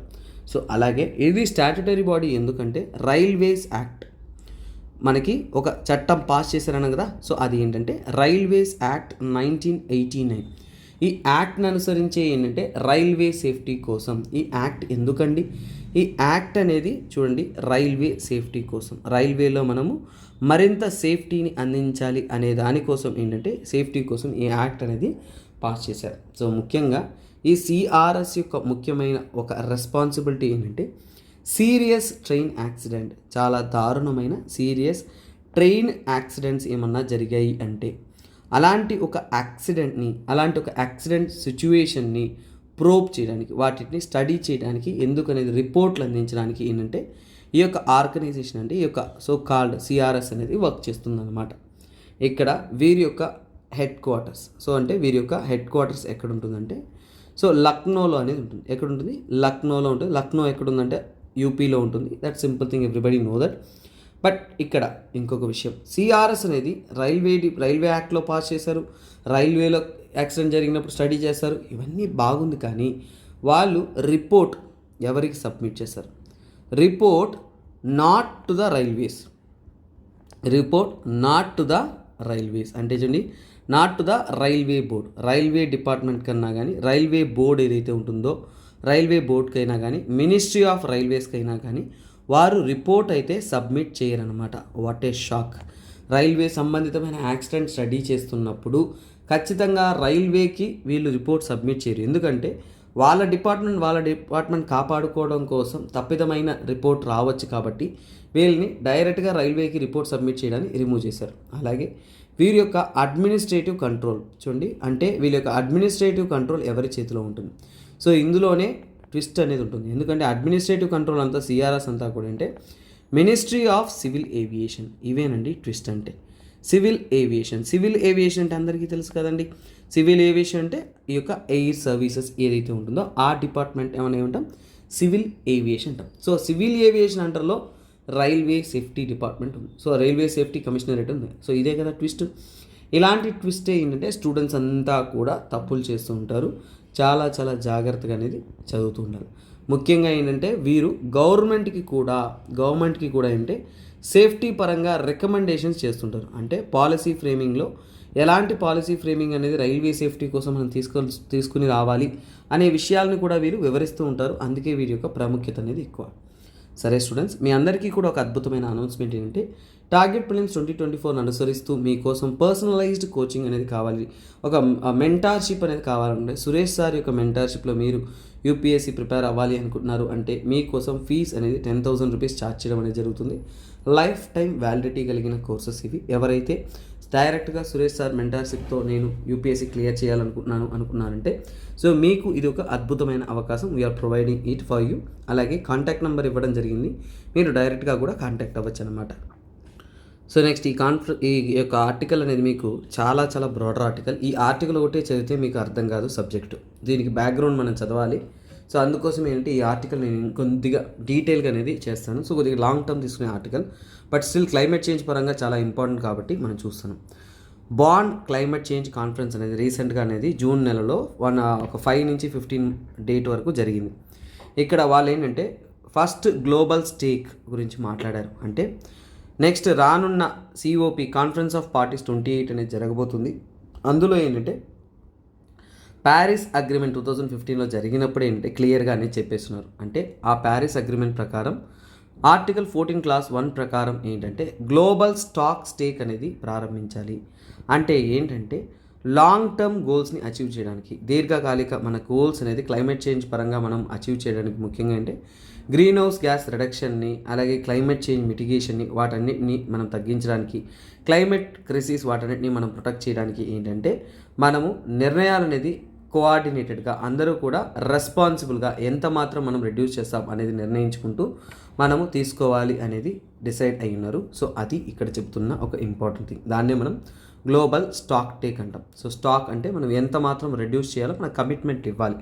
సో అంతకంటే ముందు మనకి కొన్ని విషయాలు అర్థమైతే తప్ప మనకి ఈ కాన్ఫరెన్స్ అనేది మీకు అర్థం కాదు. ఫస్ట్ ఆఫ్ ఆల్ అంటే కాన్ఫరెన్స్ ఆఫ్ పార్టీస్. చూడండి, కాన్ఫరెన్స్ ఆఫ్ పార్టీస్ అంటే ఏంటో మీరు తెలుసుకోండి. కాన్ఫరెన్స్ ఆఫ్ పార్టీస్ అనేది ఏంటంటే యాక్చువల్గా ఏంటంటే సిఓపి అనేది ఏంటంటే ఒక డెసిషన్ మేకింగ్ బాడీ. ఏంటది? Decision making authority. Decision making authority. Decision making authority అంటే వాళ్ళు ఇయర్లీ ఏంటంటే అందరూ మీట్ అయ్యి ఏం సాధించాలో వాళ్ళు నిర్ణయాలు అనేది తీసుకుంటారు. సో ఈ సిఓపి అనేది దేంట్లో భాగము, దేంట్లో నిర్ణయాలు తీసుకుంటారు అంటే COP is part of UNFCCC, United nation framework convention on climate change. అంటే మన క్లైమేట్ చేంజ్ని కాపాడుకోవడం కోసం వాళ్ళు తీసుకుంటున్న నిర్ణయాలను సాధించడానికి ఈ సిఓపి అనేది ఏం చేస్తుందంటే ఎవ్రీ ఇయర్ చూడండి మనము క్లైమేట్ చేంజ్ని ఫైట్ చేయడానికి కాన్ఫరెన్స్ ఆఫ్ పార్టీస్ రూపంలో ఏంటంటే ఎవ్రీ ఇయర్, ప్రతి సంవత్సరం కూడా ఎవ్రీ ఇయర్ అనేది వాళ్ళు మీట్ ఆన్ అనేది అవుతున్నారు. సో మీట్ ఆన్ అయ్యి వాళ్ళు తీసుకుంటున్న నిర్ణయాలు ఏవైతే ఉన్నాయో వాటికి మనం అబైడ్ అయ్యి మనం ఫాలో అయ్యి మనం అద్భుతంగానే దాన్ని సాధించాము అంటే మనము ఖచ్చితంగా ఎన్విరాన్మెంట్లో ఉంటున్న సో కాల్డ్ క్లైమేట్ చేంజ్ ఏవైతే ఉందో వాటిని మిటిగేట్ చేయొచ్చు అంటున్నారు. అలాంటి ఫస్ట్ సిఓపి ఎప్పుడు జరిగింది సార్ అంటే 1995లో అది కూడా ఏంటంటే బెర్లిన్లో అనేది జరుగుతుంది. సో బెర్లిన్ జర్మనీలో జరుగుతుంది. తర్వాత రీసెంట్గా ఇప్పుడు రాబోతున్న 28 సిఓపి అంటే దాన్ని మనం ఏమంటామంటే సిఓపి 28 అంటాం. సిఓపి 28 అంటాం. ఇది సిఓపి 01 అనొచ్చు. సిఓపి 28 అనేది 2023లో ఈ సంవత్సరంలో ఏంటంటే అరౌండ్ నవంబర్ డిసెంబర్ ఆ టైంలో ఏంటంటే సో కాల్డ్ దుబాయ్లో అనేది జరగనుంది. దుబాయ్లో జరగనున్నప్పుడు ఈ దుబాయ్లో ఏదైతే జరగనుందో సో దానికి ప్రీ ఫ్రేమ్వర్క్ అంటాం. ప్రీ అంటే ముందుగానే ఏమేమి చేయాలి అనే దాన్ని ఒక ఫ్రేమ్వర్క్ క్రియేట్ చేసే విధంగా ఏంటంటే బాన్ క్లైమేట్ కాన్ఫరెన్స్ అనేది కండక్ట్ చేశారు. ఏంటది? అక్కడ మనం ఏమేమి నిర్ణయాలు తీసుకోవాలి, ఏమేమి అవుట్కమ్ రావాలని బాన్ క్లైమేట్ కాన్ఫరెన్స్ అనేది తీసుకొచ్చారనమాట. ఈ బాన్ క్లైమేట్ కాన్ఫరెన్సే మొన్న జరిగింది, కంప్లీట్ అయింది. సో ఇప్పుడు మీకు అర్థమైంటుంది what is Bonn climate conference అని. బాన్ క్లైమేట్ చేంజ్ కాన్ఫరెన్స్ అనేది ఈ యొక్క దుబాయ్లో జరుగుతున్న సిఓపికి ముందుగా అనేది ఒక ముందంచె చర్యలాగా వాళ్ళు నిర్ణయాలు తీసుకుంటూ వాళ్ళు ఎఫెక్టివ్గా తీసుకొస్తున్న ఒక న్యూ ఇనిషియేటివ్ అనమాట.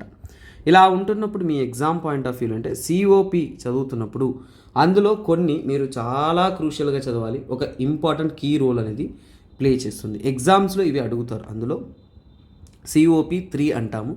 అది ఏంటంటే 1997లో జరిగింది. దాన్ని మనం క్యోటో ప్రోటోకాల్ అంటాం. ఏమంటాం? క్యోటో ప్రోటోకాల్ అంటాము. క్యోటో ప్రోటోకాల్ అనేది బైండింగ్ టార్గెట్స్ ఇస్తుంది. బైండింగ్ టార్గెట్స్ అంటే ఏంటంటే ఖచ్చితంగా మనం అంతా కూడా వాటిని సాధించాలి అనే విధంగా అనేది బైండింగ్ అంటే లీగల్లీ బైండింగ్ అంటే ఏంటి? ఖచ్చితంగా చట్టపూరితంగా మనం ఇంప్లిమెంట్ చేయాలంటారు. కానీ ఎవరు దాన్ని చేయరు, అదంతా సక్సెస్ఫుల్గా అనేది కాదనమాట.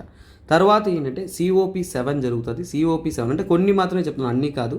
దాన్ని ఏమంటే మరకేజ్ అంటారు. మరకేజ్ అంటే మొరోకో కాన్ఫరెన్స్ అంటాం. Morocco conference. సో ఇది ఏంటంటే ముఖ్యంగా ఏంటంటే రాటిఫికేషన్ ఆఫ్ క్యోటో అంటే క్యోటోలో చెప్పిన విషయాల్ని మనం ఫాలో అవ్వాలనే విధంగా రాటిఫికేషన్ ఆఫ్ క్యోటో అని చెప్తాం. కాకపోతే ఇది కూడా అంత సక్సెస్ఫుల్ కాదు. సిఓపి 8 అనేది మనకి ఇంపార్టెంట్, ఎందుకంటే అది న్యూఢిల్లీలో ఎక్కడ స్టార్ట్ అయింది, ఎక్కడ జరిగింది? న్యూఢిల్లీలో అనేది జరిగింది. ఈ న్యూఢిల్లీలో జరిగిన సిఓపి కాన్ఫరెన్స్ ఆఫ్ పార్టీస్ 8 అనేది ఏంటంటే పోరెస్ట్ కంట్రీస్, ముఖ్యంగా అంటే పోరెస్ట్ కంట్రీస్ ఏవైతే ఉన్నాయో వాటి యొక్క బాధ్యతలను, డెవలప్మెంట్ నీడ్స్ని వాటిని తెలుపుతూ ఈ యొక్క సిఓపి 8 అనేది జరిగింది. So this happen on 2002. So ఇది 2002లో జరిగింది. సిఓపి అనేది 2001లో జరిగింది. Other things I had told you అనుకుంటాను. ఇది 1997. సో ఇక్కడ ఉండే ఫ్యాక్ట్స్ వచ్చేసి ఇది. అలాగే దీన్నే మనం ఏమంటామంటే చూడండి, సిఓపి 8ని ఢిల్లీ డిక్లరేషన్ అని కూడా అంటాం. ఏమంటాం? ఢిల్లీ డిక్లరేషన్ అంటాము. తర్వాత అన్నిటికన్నా ముఖ్యమైన కాన్ఫరెన్స్ ఏదైనా జరిగిందంటే మనకి సిఓపి 13 ఏంటంటే 2007లో జరుగుతుంది. దీన్నే మనం ఏమంటే బాలి కాన్ఫరెన్స్ అంటాం. ఏమంటాం? బాలి అంటే ఇండోనేషియాలో జరుగుతుంది. దాన్నే మనం ఏమంటాం అంటే బాలి యాక్షన్ ప్లాన్ అంటాం. ఏమంటాం మనం? బాలి యాక్షన్ ప్లాన్ అంటాం. సో బాలి యాక్షన్ ప్లాన్లో ముఖ్యంగా వాళ్ళు చెప్పిన విషయాలు ఏంటంటే షేర్డ్ విషన్, అంటే మనమంతా కూడా ఏంటంటే ఈ విషయాన్ని సాధించడానికి మనమంతా కూడా అందరూ కలిసి ఒక విషయాన్ని తీసుకొస్తూ అడాప్ట్ చేసుకుంటూ మనం ఇంప్లిమెంట్ చేయాలనేది క్లియర్గా చెప్పారు. నెక్స్ట్ ఇంపార్టెంట్ కాన్ఫరెన్స్ ఏంటంటే COP14. అన్నీ చెప్పట్లేదు నేను, కొన్ని క్రూషియల్గా ఎగ్జామ్కి ఇంపార్టెంట్ అయిన మాత్రం చెప్తున్నాను. సింపుల్గా అనేది మీకు అర్థమయ్యే విధంగా తీసుకెళ్తున్నాను. పోలాండ్లో జరిగింది. ఈ నోట్స్ మీకు ఉపయోగపడుతుంది కాబట్టి ఇక్కడ నేను క్లియర్గా మెన్షన్ చేయడం జరుగుతుంది. క్యోటో ప్రోటోకాల్ని మనం సాధించడానికి, అక్కడ ఇచ్చిన దాన్ని మనం ఇంప్లిమెంట్ చేయడానికి అడాప్టేషన్ ఫండ్ అనేది తీసుకొస్తారు. క్యోటో ప్రోటోకాల్ కోసం ఏంటంటే అడాప్టేషన్ ఫండ్, అంటే వాటిని ఇంప్లిమెంట్ చేయడానికి మనకు ఫండ్ ఒకటి కావాలి, దాన్నే అడాప్టేషన్ ఫండ్ అంటాం. అలాంటిది ఒకటి తీసుకొస్తారు. తర్వాత అన్నిటికన్నా ఇంపార్టెంట్ COP15. సో ఇది ఏంటంటే డెన్మార్క్, ఎక్కడ జరుగుతుంది? కోపెన్హేగన్. డెన్మార్క్లో ఏంటంటే సో ఇది 2009లో జరుగుతుంది. So this is called as a Copenhagen అంటారు, కోపెన్హేగన్ అంటారు, కోపెన్హేగన్ కాన్ఫరెన్స్ అంటారు. ఇది చాలా చాలా చాలా ఇంపార్టెంట్. ఎందుకంటే ఇక్కడ ఏంటంటే డెవలప్డ్ కంట్రీస్ ఏవైతే ఉన్నాయో మేము బాధ్యత తీసుకుంటాము అనే విధంగా డెవలప్డ్ కంట్రీస్ అంతా కూడా సుమారుగా $30 బిలియన్, ఇప్పుడు $30 బిలియన్ అనేది మేము ఈ యొక్క క్లైమేట్ చేంజ్ మిటిగేషన్స్కి మేము ఫండ్ ఇస్తాము అనేది చెప్తారనమాట. తర్వాత COP16 స్టార్ట్ అవుతుంది. ఇది 2010లో. ఇక్కడ ఏంటంటే క్యాన్కన్ అంటారు. ఎక్కడిది? క్యాన్కన్ కాన్ఫరెన్స్ అంటారు. క్యాన్కన్ కాన్ఫరెన్స్ అనేది మెక్సికోలో జరుగుతుంది. దీన్ని ఏమంటే క్యాన్కన్ అగ్రిమెంట్ అంటాం. క్యాన్కన్ అగ్రిమెంట్స్ అంటాం. ఇది చాలా చాలా ఇంపార్టెంట్. ఎందుకంటే ఈ క్యాన్కన్ అగ్రిమెంట్స్లోనే మనకి ఏంటంటే గ్రీన్ క్లైమేట్ ఫండ్ అనేది స్థాపిస్తారు. ఏంటది? Green climate fund. So green climate fund అనేది ఇందులోనే మనం ఇంట్రడ్యూస్ అనేది చేస్తున్నాం అనమాట. సో నెక్స్ట్ కాన్ఫరెన్స్ ఏంటంటే COP18. సో తర్వాత ఏంటంటే 17 అంత ఇంపార్టెంట్ కాదు. COP18 అనేది 2012లో జరుగుతుంది. దీన్ని ఏమంటే డోహా కాన్ఫరెన్స్ అంటారు, డోహా అగ్రిమెంట్ అంటారు, దాన్ని డోహా అమెండ్మెంట్స్ అంటారు. డోహా అమెండ్మెంట్స్ అంటే ఇక ప్రోటోకాల్ ఏంటంటే మనము ఎలాగో చూస్తే ఈ యొక్క క్యోటో ప్రోటోకాల్ మీరు మార్చట్లేదు, చేయట్లేదు. సో అందుకోసం ఏంటంటే ఎమిషన్ అనేది, ఈ గ్రీన్ హౌస్ గ్యాస్ ఎమిషన్స్ ఏదైతే ఉందో, emissions of green house gases అనేది 18% రెడ్యూస్ చేయండి, 1990 లెవెల్స్ కంటే కూడా అనే ఒక కమిట్మెంట్ అనేది డోహాలో ఇస్తారనమాట. తర్వాత COP19 జరుగుతుంది 2013లో. దాన్నే మనం ఏమంటే వార్షా ఫ్రేమ్వర్క్ అంటారు. వార్షా ఫ్రేమ్వర్క్ అని అంటాం. ఈ వార్షా ఫ్రేమ్వర్క్ అనేది ఏంటి? దీంట్లో ఉండే ప్లస్ పాయింట్స్ ఏంటంటే యాక్చువల్గా ఏంటంటే రెడ్ ప్లస్, ఇక్కడ తీసుకొచ్చిన ఇనిషియేటివ్ ఒకటి చాలా ఇంపార్టెంట్, రెడ్ ప్లస్ ఇనిషియేటివ్ అంటాము. అలాగే ఏంటంటే వీళ్ళు లాస్ అండ్ డ్యామేజ్, సో చూడండి లాస్ అండ్ డ్యామేజ్, అక్కడ జరుగుతున్న ఎన్విరాన్మెంట్ వల్ల జరుగుతున్న డ్యామేజెస్, లాస్ ఏవైతే ఉన్నాయో వాటిని కూడా మిటిగేట్ చేయడానికి ఏంటంటే మనం ఫండ్స్ అనేది తీసుకురావాలంటారు. ఇలాంటి ఇనిషియేటివ్స్ ముందుకు కొనసాగుతూ COP21 అనేది వస్తుంది. సో ఇదే ఇప్పుడు మనం తీసుకొస్తున్న సీరియస్. ఎన్ని కాన్ఫరెన్సెస్లో సీరియస్గా తీసుకుని మనం మాట్లాడేది ఏంటంటే 2015, అదే మనం ప్యారిస్ అగ్రిమెంట్ అంటాం. ఇప్పుడు అర్థమవుతుంది ప్యారిస్ అగ్రిమెంట్ ఎలా స్టార్ట్ అయింది. ఈ ప్యారిస్ అగ్రిమెంట్ ఎందుకు అంత హైలైట్ అయిందంటే ప్యారిస్ అగ్రిమెంట్లో ఏంటంటే మనం అందరం కూడా కమిట్మెంట్ ఇచ్చాం. ఏంటంటే గ్లోబల్ టెంపరేచర్ అనేది బిలో 2 డిగ్రీస్ దేనికి? Up to the pre industrial levels, అంటే ఇండస్ట్రియలైజేషన్ జరగడానికన్నా కానీ ఇండస్ట్రియల్ టైమ్స్ కంటే ముందుగా అప్పుడు ఉంటున్న క్లైమేట్ చేంజ్ కంటే కూడా 2 డిగ్రీస్ తక్కువ చేయడానికి మనము చేయాలి. దానికోసం ఏంటి? Climate finance. ఏం తీసుకొచ్చారు?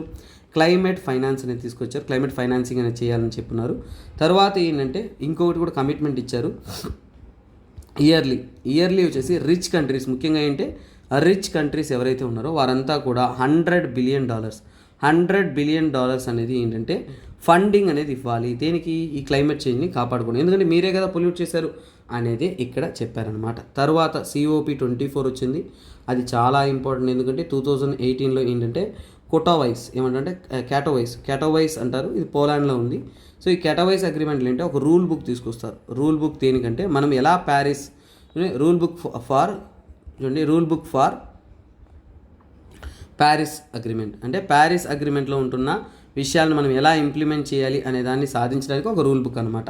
సో అందులో ఏంటంటే అక్కడ తీసుకొచ్చింది NDC, నేషనలీ మనం ఏంటంటే డిటర్మైన్డ్ కమిట్మెంట్స్ అంటాం. మనం ఎలాంటి ఒక కమిట్మెంట్లు ఇవ్వాలి అనే దాన్ని చెప్తూ ఏంటంటే తీసుకొచ్చారు. తర్వాత COP26 వచ్చింది.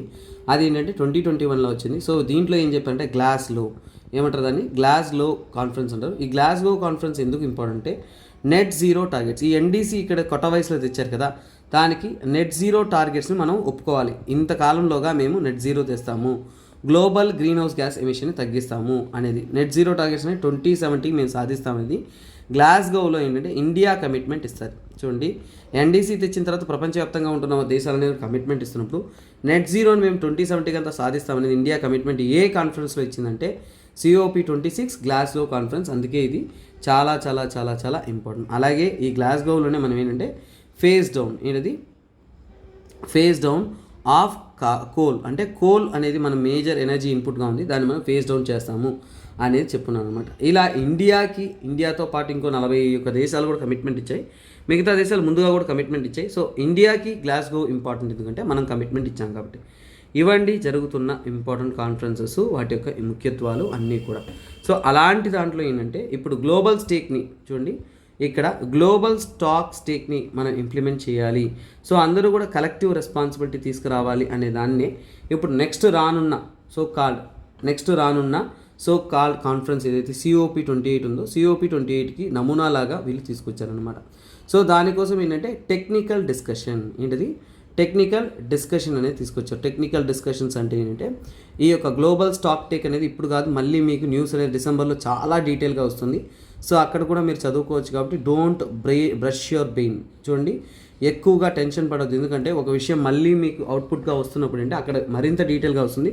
ఇప్పుడు చదివినా కానీ మీకు అంత డీటెయిల్ రాదు. ఇప్పుడు బ్యాక్గ్రౌండ్ స్టడీ చేసి పెట్టుకున్నారంటే అక్కడ మీకు డీటెయిల్ స్టడీ అనేది పాసిబిలిటీ ఉంది. కాకపోతే ఈ గ్లోబల్ స్టాక్ టేక్ అనేది 2015 ప్యారిస్ అగ్రిమెంట్లో భాగమే.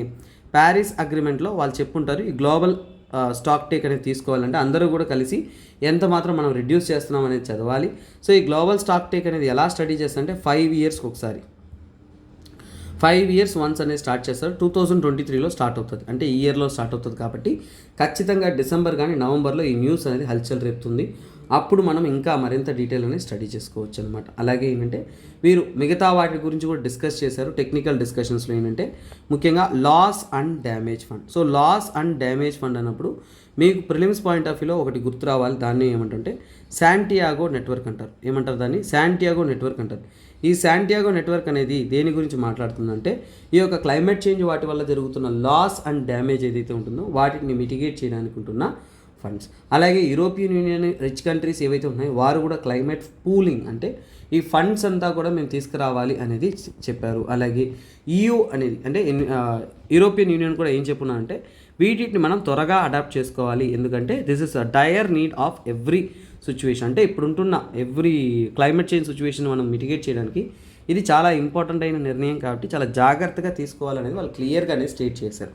సో అది ఇక్కడ బాన్ క్లైమేట్ చేంజ్ కాన్ఫరెన్స్ అనేది COP28 జరగడానికి ముందు చేసిన ఒక టెక్నికల్ డిస్కషన్. అందులో వీరు ప్లాన్ వేస్తారు, అక్కడ ఇంప్లిమెంట్ చేస్తారు. ఇక్కడికి క్లియర్. కాకపోతే ఈ ఫ్లో ఏదైతే మీకు చెప్పున్నానో ఇది ఎంత క్రూషియల్ అంటే అంత క్రూషియల్. మీ యొక్క ఎన్విరాన్మెంట్ క్లాసెస్లో కూడా ఇదే వస్తుంది. తరువాత ఇంకొక important announcement, NCERT foundation course అనేది మీకు క్లాస్ 6th నుంచి కూడా 12th వరకు కూడా అద్భుతంగా అందిస్తూ ఉన్నాం. ఎవరైతే UPSC ప్రిపేర్ అవుతున్నారో, స్టార్టింగ్ స్టేజెస్లో ఉన్నారో వారికి ఈ యొక్క కంటెంట్ అనేది అద్భుతమైన content. Don't ever miss this content అనమాట. సో తర్వాత మనం నెక్స్ట్ దానికి వెళ్తాము. సో నెక్స్ట్ ఆర్టికల్ ఏం లేదన్న, Indian refiners. So Indian refiners pay in yuan for Russian oil. ఒకటి తెలుసుకోండి, రిఫైనింగ్లో ఇండియా అనేది తోపండి. ఎందుకంటే మన ఇండియన్ రిఫైనర్స్ ఏం చేస్తారు అంటే క్రూడ్ ఆయిల్ అనేది బయట దేశాల నుంచి తీసుకొచ్చి దాన్ని శుద్ధీకరణ చేసి క్లీన్గా వేరే సపరేషన్స్ చేసి రిఫైనింగ్ చేస్తారంటారు. రిఫైనింగ్ చేసిన తర్వాత అందులో నుంచి వస్తున్న రిఫైనింగ్ ప్రొడక్ట్స్ అనేది మనము మన లోకల్ యూస్కి గాను అలాగే బయట దేశాలకు గాను మనం ఏంటంటే ఎక్స్పోర్ట్ కానీ చేస్తూ ఉంటాం. అలా ఉంటున్న ఒక రిఫైనింగ్ ఆర్గనైజేషనే Indian oil corporation. Indian oil corporation అనేది మొట్టమొదటిసారిగా రష్యా నుంచి మనం కొనుగోలు చేస్తున్న ఆయిల్ అంటే క్రూడ్ ఆయిల్కి వచ్చేసి అంటే యువాన్లో అనేది పే చేసాం. ఇక్కడ యువాన్ అంటే ఏంటి, దీనివల్ల జరుగుతున్న ప్రభావం ఏంటి? ఫస్ట్ ఆఫ్ ఆల్ ఏంటంటే వెస్టర్న్ నేషన్స్. చూడండి, వెస్టర్న్ నేషన్స్ అంటే మా US, యూరోపియన్ ఇవన్నీ కూడా వెస్టర్న్ నేషన్స్ అన్నాం. ఈ వెస్టర్న్ నేషన్స్ అంతా కూడా రష్యా యుక్రెయిన్ యుద్ధం జరిగిన తర్వాత ఏమైందంటే శాంక్షన్స్ అనేది వేశారు. శాంక్షన్స్ అనేది అంటే ఇక నుంచి రష్యాకి మా కరెన్సీస్ యూజ్ చేయకూడదు అనే విధంగా శాంక్షన్స్ కానీ ఏవి ట్రేడ్ చేయకూడదని కానీ చెప్పారు. సో అందువల్ల ఏంటంటే శాంక్షన్స్ అనేది ఏంటి, రష్యా పైన వేశారు. ఎందుకు? ఈ రష్యా యుక్రెయిన్ యుద్ధం వల్ల వేశారు. కాబట్టి ఈ రష్యా నుంచి జరుగుతున్న ట్రేడ్, చాలా వరకు జరుగుతున్న ట్రేడ్ అనేది ఇక్కడ నుంచి ఏంటంటే ముఖ్యంగా ఏంటంటే ఈ యొక్క సో కాల్డ్ డాలర్స్ కానీ లేదంటే ఇతర సో కాల్డ్ మనకి EU currencies, European union currencies ఏంటి వీటిలో నాట్ పాసిబుల్ అనమాట. అవన్నీ పాసిబుల్ కాదు. కాబట్టి అలాంటప్పుడు ఏంటంటే ప్రపంచ దేశాలు కూడా ఏంటంటే ఈ ట్రేడ్ కొనసాగించడానికంటే పాసిబుల్ రూట్స్ అని వెతుకుతారు. అందులో ఏంటంటే దర్హం అనేది ఏంటంటే ముఖ్యంగా UAEకి చెందిన కరెన్సీ. ఈ కరెన్సీ కానీ లేదంటే యువాన్, మన ఇండియా అనేది కామన్గానే ఈ రెండిట్లో ఏదో ఒకటి అనేది జనరల్గా యూజ్ చేస్తుంది. అంటే వీటిలో ఏంటంటే పాసిబుల్, వీటిలో ఏంటంటే ట్రేడ్ చేయడానికి చూస్తారు. ఎందుకంటే పేమెంట్స్ చేయాలి కదా, ట్రేడ్ పేమెంట్స్ చేయాలి కదా. అలా జరుగుతున్నప్పుడు ఇప్పుడు ఏంటంటే ఈ వెస్టర్న్ శాంక్షన్స్ ఏం చేస్తున్నాయంటే ఇక్కడుంటున్న రష్యన్ ఎకనామీని మార్చడం కానీ ఒక గ్లోబల్ ట్రేడ్ సినారియోని మార్చడం అనేది జరుగుతుంది. ఈ శాంక్షన్స్ వల్ల ఏంటంటే ఇండియా కూడా ఇప్పుడు అడాప్ట్ చేసుకోవాలి. కాబట్టి యువాన్ అనేది ఎవరి యొక్క కరెన్సీ అంటే చైనీస్ కరెన్సీ. చూడండి, చైనీస్ కరెన్సీ, మన ఇండియానే ఇప్పుడు చైనీస్ కరెన్సీలో వాళ్ళకి పే చేస్తున్నాము అంటే ఇండియన్ ఆయిల్ కార్పొరేషన్ అనేది మొట్టమొదటి కంపెనీగా ఏంటంటే ఈ చైనీస్ కరెన్సీలో అనేది పే చేయడం అనేది స్టార్ట్ చేసిందనమాట. సో ఇలా చేయడం వల్ల ఏం ప్రభావం అని ఆలోచిస్తున్నామంటే, సో ఇక్కడ చూడండి EU కరెన్సీస్ అంటే యూరో, మళ్ళీ ఏదో అనుకోకండి యూరోస్ అంటాం, ఓకేనా. ఇలా ఎందుకు ఇలాంటి మార్చడం ఇవన్నీ జరుగుతున్నాయంటే, సో ఇప్పుడు ఏమవుతుందంటే చూడండి, చైనా యొక్క కరెన్సీ అనేది ఇంటర్నేషనల్ వాల్యూ వస్తుంది. చైనా యొక్క కరెన్సీకి ఏమవుతుంది, ఇంటర్నేషనల్ ఇంపార్టెన్స్ అనేది పెరుగుతుంది. ఇంటర్నేషనల్ ఇంపార్టెన్స్ పెరుగుతున్నప్పుడు చైనీస్ కరెన్సీ అనేది గ్లోబల్ కరెన్సీగా అవ్వడానికి, సో ఇప్పుడు రష్యన్ ఫైనాన్షియల్ మార్కెట్ అంతా కూడా ఇప్పుడు US డాలర్ కంటే కూడా యువాన్ ప్రిఫరెన్స్ పెరుగుతుంది. యువాన్ ప్రిఫరెన్స్ పెరుగుతున్నప్పుడు, యువాన్ పేమెంట్స్ జరుగుతున్నప్పుడు ఈ కరెన్సీకి అనేది ఏంటంటే గ్లోబల్ ప్రిఫరెన్స్ పెరిగే ఛాన్స్ ఉంది. ఇంటర్నేషనల్ ఇంపార్టెన్స్ అయ్యే ఛాన్సెస్ అనేది చాలా ఎక్కువగా ఉన్నాయి. దానికోసమే ఏంటంటే బీజింగ్కి చెందిన బ్యాంక్స్ అన్నీ కూడా ట్రై చేస్తున్నాయి. బీజింగ్స్ అంటే చైనా యొక్క క్యాపిటల్ అయిన బీజింగ్ నుంచి కూడా అందరూ కూడా ఏంటంటే నాన్ డాలర్ పేమెంట్స్ కోసం ఏంటంటే వాళ్ళు ట్రై చేస్తున్నారు. సో ఇక్కడ ఒక విషయం గుర్తుపెట్టుకోండి, ఇండియన్ రిఫైనరీస్ వాళ్ళు ఆయిల్ అనేది తక్కువ రేట్ ఎక్కడ దొరికితే అక్కడ తీసుకోవాలి. తర్వాత తిరిగి పే చేసేటప్పుడు ఏంటంటే వాళ్ళ కరెన్సీలో పే చేస్తున్నప్పుడు ఏంటంటే డాలర్ పాసిబుల్ కానప్పుడు ఆల్టర్నేటివ్ వెతుకుతున్నప్పుడు వాళ్ళు వెతుకుతున్న కరెన్సీ అంటే ఒకటి దర్హాము, ఇంకోటి యువాన్ అనేది గుర్తుపెట్టుకోండి. దీనివల్ల జరుగుతున్న ప్రభావం ఏంటంటే ఒకటి రష్యా యొక్క ఫైనాన్షియల్ సిస్టమ్ అనేది అంటే ఫైనాన్షియల్ సిస్టమ్ వచ్చేసి ఎక్కువగా డాలర్ కాకుండా ఇతర కరెన్సీస్ కానీ షిఫ్ట్ అవ్వడం అనేది జరుగుతుంది ఒకటి. నెక్స్ట్ చైనా యొక్క పాజిటివ్ అవుట్పుట్ తీసుకున్నారు అంటే చైనా వచ్చేసి అంటే గ్లోబల్ ఇంపార్టెంట్ కరెన్సీగా అనేది రైజ్ అయ్యే ఛాన్స్ అనేది ఉంది. ఇదే అవకాశంగా చూసుకుంటూ చైనా అనేది చాలా ప్లాన్స్ అనేది చేసుకుంటున్నారు. That is what the outcome of this current affairs. So next article చూడండి, India should refuse America's NATO plus bait అంటే ఏంటి, గ్యాలం వేస్తున్నారు మనకి, ఎలాగైనా కానీ నాటో ప్లస్లో మన ఇండియాని జాయిన్ చేయాలి. దాంట్లో మనం రిఫ్యూజ్ చేయాలనేది ఈ స్టేట్మెంట్ చెప్తున్నారు. ఎందుకు రిఫ్యూజ్ చేయాలి అసలు ఏంటి అనేది ఇక్కడ వివరిస్తున్నారు. మనం సింపుల్ టర్మ్స్లో దీన్ని చదువుతాము, కాంప్లెక్స్లోకి వెళ్ళిపోయామంటే కన్ఫ్యూజింగ్ ఎక్కువ వస్తుంది, అందువల్ల అలా చదవద్దు. సింపుల్గా రీసెంట్గా మన PM గారు US సెనెట్ మీటింగ్ అనేది వెళ్ళారు, మనకు తెలుసు. అక్కడి నుంచి మాట్లాడుతూ ఏంటంటే సెనెట్ ఇండియా కనుక అక్కడి నుంచి వాళ్ళు మాట్లాడుతూ డిస్కస్ చేస్తూ ఏంటంటే ఏం చెప్పారు అంటే ఓకే మీరు కూడా మా నాటో ప్లస్లో మీరు జాయిన్ అవ్వచ్చు అని అడిగారు. కానీ మన ఎక్స్టర్నల్ అఫైర్స్ మినిస్ట్రీ ఏం చెప్పారంటే ప్రస్తుతానికి మాకు జాయిన్ అవ్వాలి అనే ఇంటెన్షన్ లేదు, ఎందుకంటే మా యొక్క మిలిటరీ అలయన్స్కి మీకు సెట్ కాదు అన్నారు. ఫస్ట్ ఆఫ్ ఆల్ ఏంటంటే మనకి నాటో ప్లస్ కంటే ముందు నాటో అంటే ఏంటో తెలియాలి. నాటో ఏంటంటే నార్త్ అట్లాంటిక్ ట్రీటీ ఆర్గనైజేషన్ ఏంటంటే ట్రాన్స్ అట్లాంటిక్ అంటే అట్లాంటిక్ మహాసముద్రం ఏదైతే ఉంటుందో అటువైపు ఉంటున్న దేశాలన్నీ కూడా ట్రాన్స్ అట్లాంటిక్, అవన్నీ కూడా ఒక గ్రూప్గా అనేది ఒక మిలిటరీ. ఈ యొక్క కాన్ఫరెన్స్ అనేది ముఖ్యంగా ఏంటంటే మిలిటరీ అలయన్స్ అంటాం. మిలిటరీ అలయన్స్ అంటే ఆర్మీ పరంగా వస్తున్న ఒక కోఆర్డినేషన్. ఇలాంటి ఒక అలయన్స్లో ఏంటంటే 31 నేషన్స్ అనేది మెంబర్ అయ్యాయి మీకు. సో ఇలా మనం చెప్పకూడదు కానీ ప్రాక్టికల్గా మాట్లాడుకున్నామంటే ఒకటి చూడండి, ఈ US ఏ దేశంతో అంతా ఒక ఇన్వాల్వ్ అయ్యిందనుకోండి, ఆ దేశం అంతా కూడా చాలా ధ్వంసమే అవుతుంటుంది. ఏమన్ల యుద్ధంలో ఇన్వాల్వ్ అయ్యారు, ఆఫ్ఘన్లో యుద్ధంలో ఇన్వాల్వ్ అయ్యారు, ఇరాక్ యుద్ధంలో ఇన్వాల్వ్ అయ్యారు, ఏ దేశాల్లో ఇన్వాల్వ్ అయ్యారో యుద్ధంలో US అక్కడ చూసారంటే అక్కడంతా కూడా ధ్వంసమే మనం చూస్తున్నాం. ఇది మనము ఒక నార్మల్గా తెలుసుకోవాల్సిన ఒక వాస్తవం. సో అలా తీసుకున్నా అంటే సో అది పర్సనల్గా నేను చెప్తున్న విషయం, so don't take in to subject. కాకపోతే లాస్ట్గా 31st నేషన్గా జాయిన్ అయ్యిందంటే ఫిన్లాండ్. ఇక్కడ ఏంటంటే మిలిటరీ బేస్ పెడతారండి. సో నాటోలో ఏంటంటే మిలిటరీ బేస్ అనేది ఆ కంట్రీలో అనేది ఉంచుతారు. సో ఆ కంట్రీకి ఏదైనా కానీ ఆర్మీ పరంగా సమస్య వచ్చినప్పుడు ఉంటే వెంటనే అనేది వీళ్ళు వస్తారు. యాక్చువల్గా నాటో అనేది ఎందుకు వచ్చిందంటే ఫస్ట్ ఆఫ్ ఆల్ అంటే రష్యాకి వ్యతిరేకిస్తూ రష్యాని అపోజ్ చేస్తూ అందరూ కూడా ఒకటయ్యి ఈ యొక్క అంటే యాక్చువల్గా కోల్డ్ వార్ టైంలో జరుగుతున్న ఈ యుద్ధాలు ఇవన్నీ కూడా ఒక కోఆర్డినేషన్గా మిలిటరీ అలయన్స్గా ఫామ్ అయ్యారు. ఈ నాటో అనేది చాలా వరకు ఎక్కువగా ఎందుకు ఇన్వాల్వ్ అయింది ఇప్పుడు హైలైట్ అవ్వడానికి కారణం ఏంటంటే యుక్రెయిన్ యుద్ధం తర్వాత ఏదైనా కానీ రష్యా లాంటి దేశాలు యుద్ధాలు ఇంకో దాని మీద ప్రకటిస్తున్నప్పుడు మేము ముందుకు వచ్చి కాపాడుతాము అనే విధంగా అనేది ఈ నాటో అనేది నిలబడుతూ ఉంది. అందువల్ల దీని యొక్క ప్రాముఖ్యత అనేది పెరిగింది. సరే, ఇది నాటో ప్లస్ అంటే ఏంటి? నాటో ప్లస్ అంటే ఈ నాటో యొక్క సెక్యూరిటీ పార్ట్నర్షిప్ అనేది ఇంకా విస్తీర్ణత చేస్తూ ఇంకా ఒక 5 నేషన్స్ని ఇంక్లూడ్ చేశారు. అంటే అట్లాంటిక్ నేషన్స్ కాకుండా ముఖ్యంగా యూఎస్ యొక్క ఫ్రెండ్స్, అంటే యూఎస్కి చాలా దీర్ఘంగా డీప్గా ఫ్రెండ్స్గా ఉంటున్న కంట్రీస్ని ఈ నాటో ప్లస్ అలయన్స్లో కలుపుకున్నారు.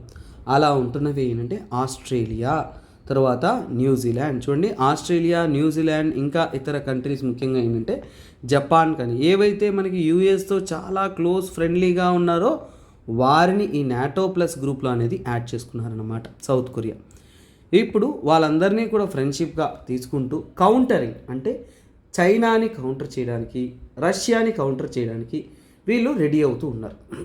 ఇప్పుడు మన ఇండియాని ఎందుకు నాటో ప్లస్లో జాయిన్ అవ్వమంటున్నారంటే వాళ్ళు చెప్తున్నారు అంటే India into NATO plus, India NATO plus ఎందుకు అడుగుతున్నారు?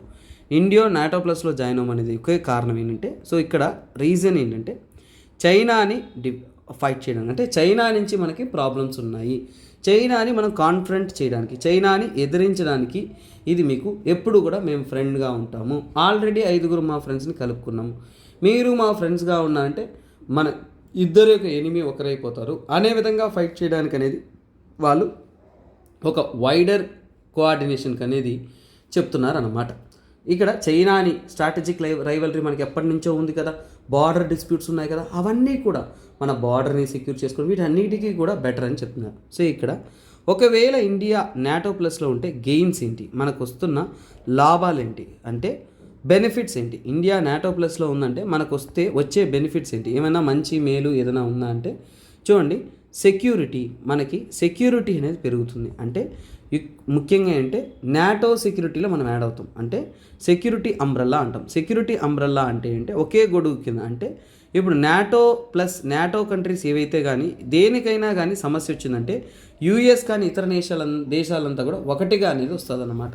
అంటే ఇది ఒక రీజనల్ సెక్యూరిటీ, ప్రాంతీయంగా అనేది మనకి సెక్యూరిటీ అనేది ఎక్కువగా ఉంటుంది, సేఫ్టీ సెక్యూరిటీ బాగా ఉంటుంది. సో అందువల్ల ఈజీగా మనల్ని ఎవరు కూడా ఇతర దేశాల నుంచి కూడా మనకి అటాక్ చేసే పాసిబిలిటీ అనేది ఉండదు అనేది ఇక్కడ చెప్తున్నాను అనమాట. అంటే ఇక్కడ మనకి బెనిఫిట్స్ ఏంటంటే జియో పొలిటికల్ బెనిఫిట్స్ ఉంటుంది. జియో పొలిటికల్గా ఏంటంటే కొద్దిగా స్ట్రాంగ్గా అనేది మనం మారుతామనేది వాస్తవానికి అనేది మనం ఇక్కడ కన్సిడర్ చేసుకోవచ్చు. ఈ జియో పొలిటికల్ బెనిఫిట్స్లో ఏంటంటే చైనా యొక్క ప్రెషర్ ఏదైతే ఉంటుందో దాన్ని మనం హ్యాండిల్ చేసుకోవచ్చు అనమాట. అలాంటి ఒక ప్రెషర్ ఏమీ రాకుండా మిగతా కంట్రీస్ నుంచి మనం ఏంటంటే చాలా ధైర్యంగా అనేది మనం ఫేస్ చేయొచ్చు. అలాగే ఏంటంటే మన మిలిటరీ స్ట్రెంగ్త్, మన మిలిటరీ యొక్క ట్రైనింగ్ కానీ మిలిటరీ యొక్క స్ట్రెంగ్త్ కూడా ఏంటంటే చాలా చాలా చాలా స్ట్రాంగ్ అవుతుంది. మనకు కావాల్సిన డిఫెన్స్ ప్రోడక్ట్స్ చూడండి, మనకు కావాల్సిన డిఫెన్స్ ఎక్విప్మెంట్స్ ఏదైతే ఉంటుందో ఆ డిఫెన్స్ ప్రోడక్ట్స్ కానీ డిఫెన్స్ ఎక్విప్మెంట్స్ ఏవైతే ఉన్నాయో అవన్నీ కూడా మనకి మెరుగ్గా అనేది లభిస్తూ ఉంటుంది. డిఫెన్స్ టెక్నాలజీ కానీ, సో మనకు కావాల్సిన టెక్ కానీ ఇంటెలిజెన్స్ కానీ మనకు కావాల్సిన ఇతర ఎలిమెంట్స్ ఏవైతే ఉన్నాయో వాటన్నిటినీ కూడా ఏంటంటే మనము సో ఇంకా చెప్పాలి అంటే మల్టిపుల్ రీజనల్ కోఆర్డినేషన్స్లో ఏంటంటే యూఎస్ ఫ్రెండ్స్ అందరూ కూడా మనకి ఫ్రెండ్స్గా అవుతారు. అలాగే చైనా నుంచి ఎలాంటి ఇబ్బందులు రాకుండా మనం చాలా స్ట్రాంగ్ అవుతాము. కొత్త తరహా ఇన్నోవేషన్, కోఆర్డినేషన్ అన్నిట్లో, మోడర్నైజేషన్ అన్నిట్లో కూడా మనం ముందుకుంటాము. డిఫెన్స్ మోడర్నైజేషన్లో ఉంటాం. ఇవన్నీ కూడా పాజిటివ్సే, చాలా హ్యాపీ. మనకు వస్తున్న సమస్య ఏంటి అంటే నెగటివ్స్ గురించి మనం చాలా జాగ్రత్తగా ఆలోచించాలి. ఇంతవరకు ఇండియా అనేది ఒక ఇండిపెండెంట్ అంటే మనం ఏంటంటే ఒక ట్రేడ్ పరంగా మిగతా దేశాల మీద ఆధారపడ్డామే కానీ మనకెప్పుడు కూడా ఆటోనమీ అనేది ఉండేది. అంటే మనము ఎప్పుడు కూడా మన నిర్ణయాలు మనమే తీసుకునే వాళ్ళం. మన దేశం అనేది ఒక స్ట్రాటజికల్గా అనేది అంటే ఒక యూనిక్గా అనేది మనం సపరేట్గా ఉంటాం. అంటే అటానమీ అనేది మనకి ఏంటంటే ముఖ్యంగా చాలా వరకు గొప్పగా అనేది ఉండదు. ఇంకా చెప్పాలంటే మనము న్యూక్లియర్ వెపన్స్ కూడా కలిగి ఉన్నాం. ఏమున్నాయి మనకి? న్యూక్లియర్ వెపన్స్ కూడా ఉన్నాయి మన ఇండియాలో. ఇప్పుడు న్యూక్లియర్ వెపన్స్ అంతా కూడా ఏంటంటే రెస్ట్రిక్ట్ అవుతాయి. ఎందుకంటే నాటోలో ఉంటున్నప్పుడు ఏంటంటే మనకు అంత ఫ్రీడమ్ అనేది ఉండదు. అలాగే ఏంటంటే మనకి రెస్ట్రిక్షన్స్తో పాటు ఫ్రీ ట్రేడ్ కూడా లభించదు. మిగతా దేశాలు ఏవైతే నాటోలో లేని దేశాలు ఉన్నాయో వారు మనతో ఫ్రెండ్షిప్గా ఇక న్యూక్లియర్ సప్లై చేయడానికి అంతగా ముందుకు రారు. ఇంకో మెయిన్ నెగటివ్ ఏంటంటే మనకి ఎప్పుడూ ఉంటున్న జిగిర్ జింగానియా దోస్త్ ఎవరన్నా ఉన్నారంటే మన ఇండియా అండ్ రష్యా. సో ఇప్పుడు ఏమవుతుందంటే ఇండియా అండ్ రష్యా ఏదైతే ఉందో మన రెండు దేశాల యొక్క ఫ్రెండ్షిప్, మన యొక్క ఫ్రెండ్షిప్ అనేది ఇప్పుడప్పుడు కాదు, ఎప్పటి నుంచో ఉన్నది. ఎప్పుడు మనకు తోడుగా ఉన్నది రష్యా. సో ఇది ఏమవుతుంది? డిస్టర్బ్ అయినది అవుతుంది. ఇది అన్నిటికన్నా కానీ దారుణమైన విషయం. ఇది మనం యాక్సెప్ట్ చేసుకోకూడదు. అలాగే నేనేం చెప్పాను, నాటోతో మనం ఫ్రెండ్షిప్ పెట్టుకున్నప్పుడు యూఎస్ యొక్క ఆర్మీ బేస్, యూఎస్ యొక్క ఆర్మీ కానీ మిలిటరీ బేస్ అనేది ఇండియాలో ఏర్పడుతుంది. అది ఖచ్చితంగా మంచి శకునం అయితే కాదు, ఈవెన్ మన యొక్క స్ట్రాటజికల్ ఫ్రీడమ్కి కూడా ఇబ్బందే. ఇంటర్నేషనల్ వారిగా పక్క దేశాలు కూడా ఏంటంటే ఒప్పుకోవు. అందులో ముఖ్యంగా ఏంటంటే చైనా అనేది మనతో ఏమవుతుందంటే అగ్రెషన్ చూపిస్తుంది. ఇప్పుడుంటే సమస్యలు సాలదు అన్నట్టు ఇంకా ఎక్కువ కోపంగా అనేది చైనా అనేది వ్యవహరిస్తుంది. అందులో ఉదాహరణ అంటే అటాక్స్ ఇవన్నీ కూడా పెరగవచ్చు. నేను చెప్పాను కదా. సో ఎప్పుడైతే అమెరికా ఎక్కడైతే ఇన్వాల్వ్ అయిందో అక్కడ కాన్ఫ్లిక్ట్స్ పెరిగిపోతుంది. అది మనకి చాలా వరకు చైనా అగ్రెషన్ చూడొచ్చు. ఈవెన్ మన చైనా మన గొడవలు ఉన్నా కానీ మనకి one of the good trading partner ఎవరంటే చైనా. ఇక్కడి నుంచి ఆ ట్రేడు అవన్నీ జరగదు. అలాంటప్పుడు ఏంటంటే అగ్రెషన్ అనేది చూపిస్తుంది. ఇబ్బందులు అనేది ఎక్కువగా ఫేస్ చేయొచ్చు అనేది ఇక్కడ వాస్తవంగా తెలుస్తుంది. తర్వాత ఇంకొక విషయం ఏంటంటే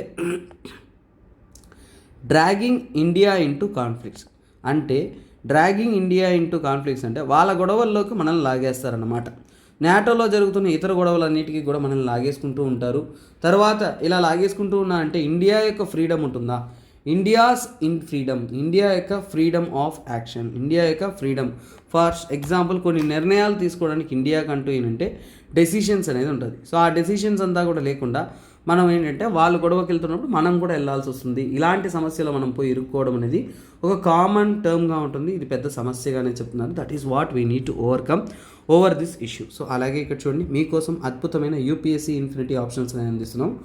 ఎవరైతే యూపీఎస్సీ ప్రిపేర్ అవుతున్నారో ఆప్షనల్ తీసుకోవడానికి ఇది సరైన సమయం కాబట్టి యూటిలైజ్ దిస్. రికార్డెడ్ మరియు లైవ్ అండ్ రికార్డెడ్ పద్ధతిలో కోర్సెస్ అనేది లభిస్తూ ఉంటాయి. మీకు అయిన PSIR, PubAd, sociology, anthropology, Telugu literature లాంటి అద్భుతమైన ఆప్షన్స్ అనేది మీకోసం అందించడం అనేది జరుగుతుంది. ఎవరైతే కావాలనుకున్నారో వారు ఈ కోర్స్ అనేది తీసుకొని ప్రిపేర్ అనేది అవ్వచ్చు అన్నమాట. సో గైస్, నెక్స్ట్ ఆర్టికల్ ఏంటంటే ఇది కంప్లీట్గా ఒక గ్రీడ్ ఫ్లేషన్ ఒక టర్మ్ తీసుకొచ్చారు. I'm not explaining this article ఎందుకంటే సురేష్ సార్ గారు మీకు ఎకనామిక్స్ సార్ డీల్ చేస్తున్నారు కాబట్టి సార్ ఈ ఆర్టికల్ మీకు అద్భుతంగా ఎక్స్ప్లెయిన్ చేస్తారు. So when time comes this article will be explain, ఎందుకంటే ఇది సపరేట్ టర్మ్గా వచ్చింది. బట్ ఇక్కడ ఏంటంటే I'm gonna explain simple terms, చాలా సింపుల్ టర్మ్స్లో చెప్తాను. ఇక్కడ వాళ్ళు చెప్పింది ఏంటంటే గ్రీడ్ ఫ్లేషన్ అనే టర్మ్ని తీసుకొచ్చారు. గ్రీడ్ ఫ్లేషన్ అంటే ఏంటి? ఫస్ట్ ఆఫ్ ఆల్ అంటే గ్రీడ్ అంటే ఏంటి? గ్రీడ్ అంటే అతి ఆశ. సో ఇన్ఫ్లేషన్ అంటే ఏంటి? సో ఇప్పుడు రెండు విషయాలు. ఇన్ఫ్లేషన్ అంటే ఏంటంటే ఇన్ఫ్లేషన్ అంటే మనకి జనరల్గా చెప్పేది అంటే రైస్ ఇన్ ప్రైస్ లెవెల్. చూడండి, రైస్ ఇన్ ప్రైస్ లెవెల్, రేట్లు పెరిగిపోతూ ఉన్నాయనుకోండి. సో దాన్నే మనం ఇన్ఫ్లేషన్ అంటాం. మరి గ్రీడ్ ఫ్లేషన్ అంటే ఏంటి? గ్రీడ్ అత్యాశ వల్ల. ముఖ్యంగా ఏంటంటే ఇన్ఫ్లేషన్ అనేది కార్పొరేట్ గ్రీడ్ వల్ల. చూడండి, కార్పొరేట్ ఏదైతే ఉంటుందో కార్పొరేట్ గ్రీడ్ వల్ల, corporate greed leading to inflation, corporate greed leading to inflation. రేట్లు పెరిగిపోవడానికి కార్పొరేట్ గ్రీడ్ అంటే ఏంటి? ఒక కార్పొరేట్ కంపెనీకి అత్యాశ ఎప్పుడు వస్తుంది? ఎప్పుడు హై ప్రాఫిట్స్ కోసం, ఎక్కువ లాభాల కోసం వస్తువుల యొక్క రేట్లు అందరూ కలిసి పెంచేస్తూ ఉన్నారంటే అలాంటి వాటిని అంటే కార్పొరేట్ గ్రీడ్ అంటాం. ఈ కార్పొరేట్ గ్రీడ్ అంటే వాళ్ళు ఎక్కువ లాభాల కోసం రేట్లు ఎక్కువ పెంచేయడం వల్ల రేట్లు పెరిగిపోతున్నాయి అనేది చెప్పారు. సో ఇది యాక్చువల్గా ఏంటంటే గ్రీడ్ ఫ్లేషన్ అనేది ముఖ్యంగా ఏంటంటే కోవిడ్ తర్వాత, ఆఫ్టర్ కోవిడ్ పాండమిక్ తర్వాత ఏంటంటే చాలా వరకు యూఎస్ కంట్రీస్ అంతా కూడా ఇలాంటి గ్రీడ్ ఫ్లేషన్ వల్ల కార్పొరేట్ అనేది ఎక్కువ ప్రాఫిట్ మార్జిన్స్ పెట్టడం వల్ల రేట్లు పెరిగిపోతూ ఉన్నాయి.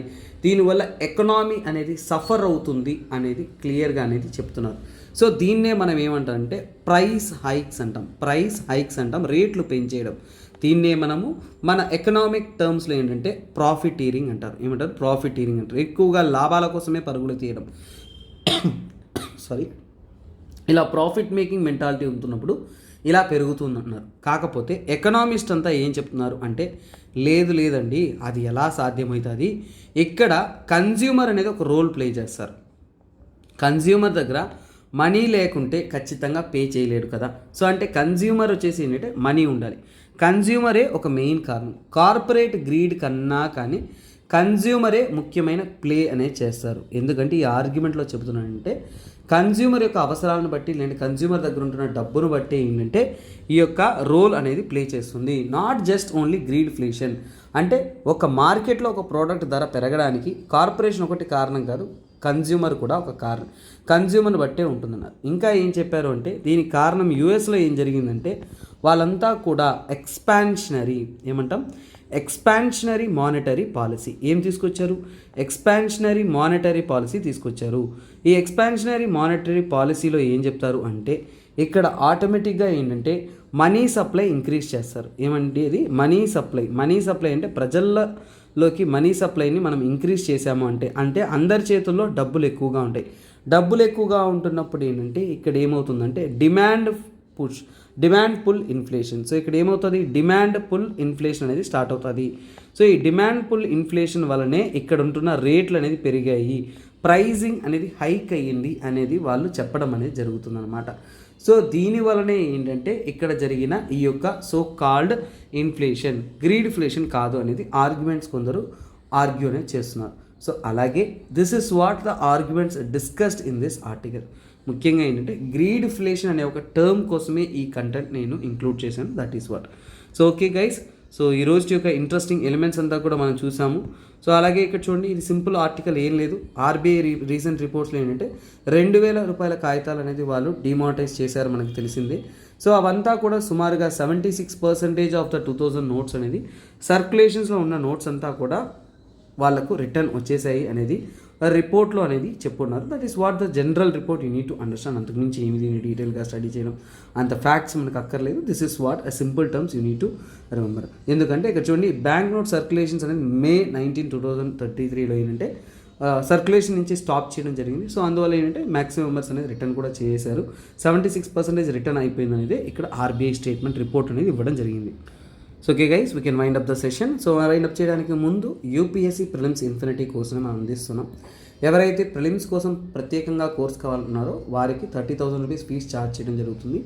లైవ్ అండ్ రికార్డెడ్ పద్ధతిలో కోర్స్ అనేది మీకు లభిస్తుంది.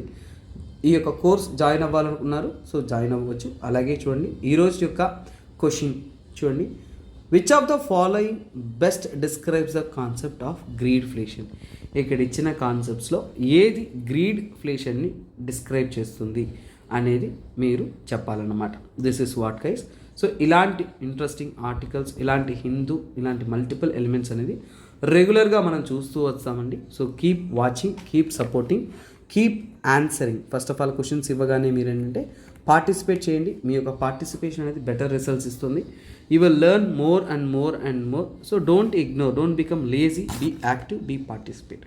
ఓకే గైస్, ఇంతటితో సెలవు. Bye, take care, have a nice day. This is me SPR signing off. Have a nice day. Thanks for your best wishes అండి.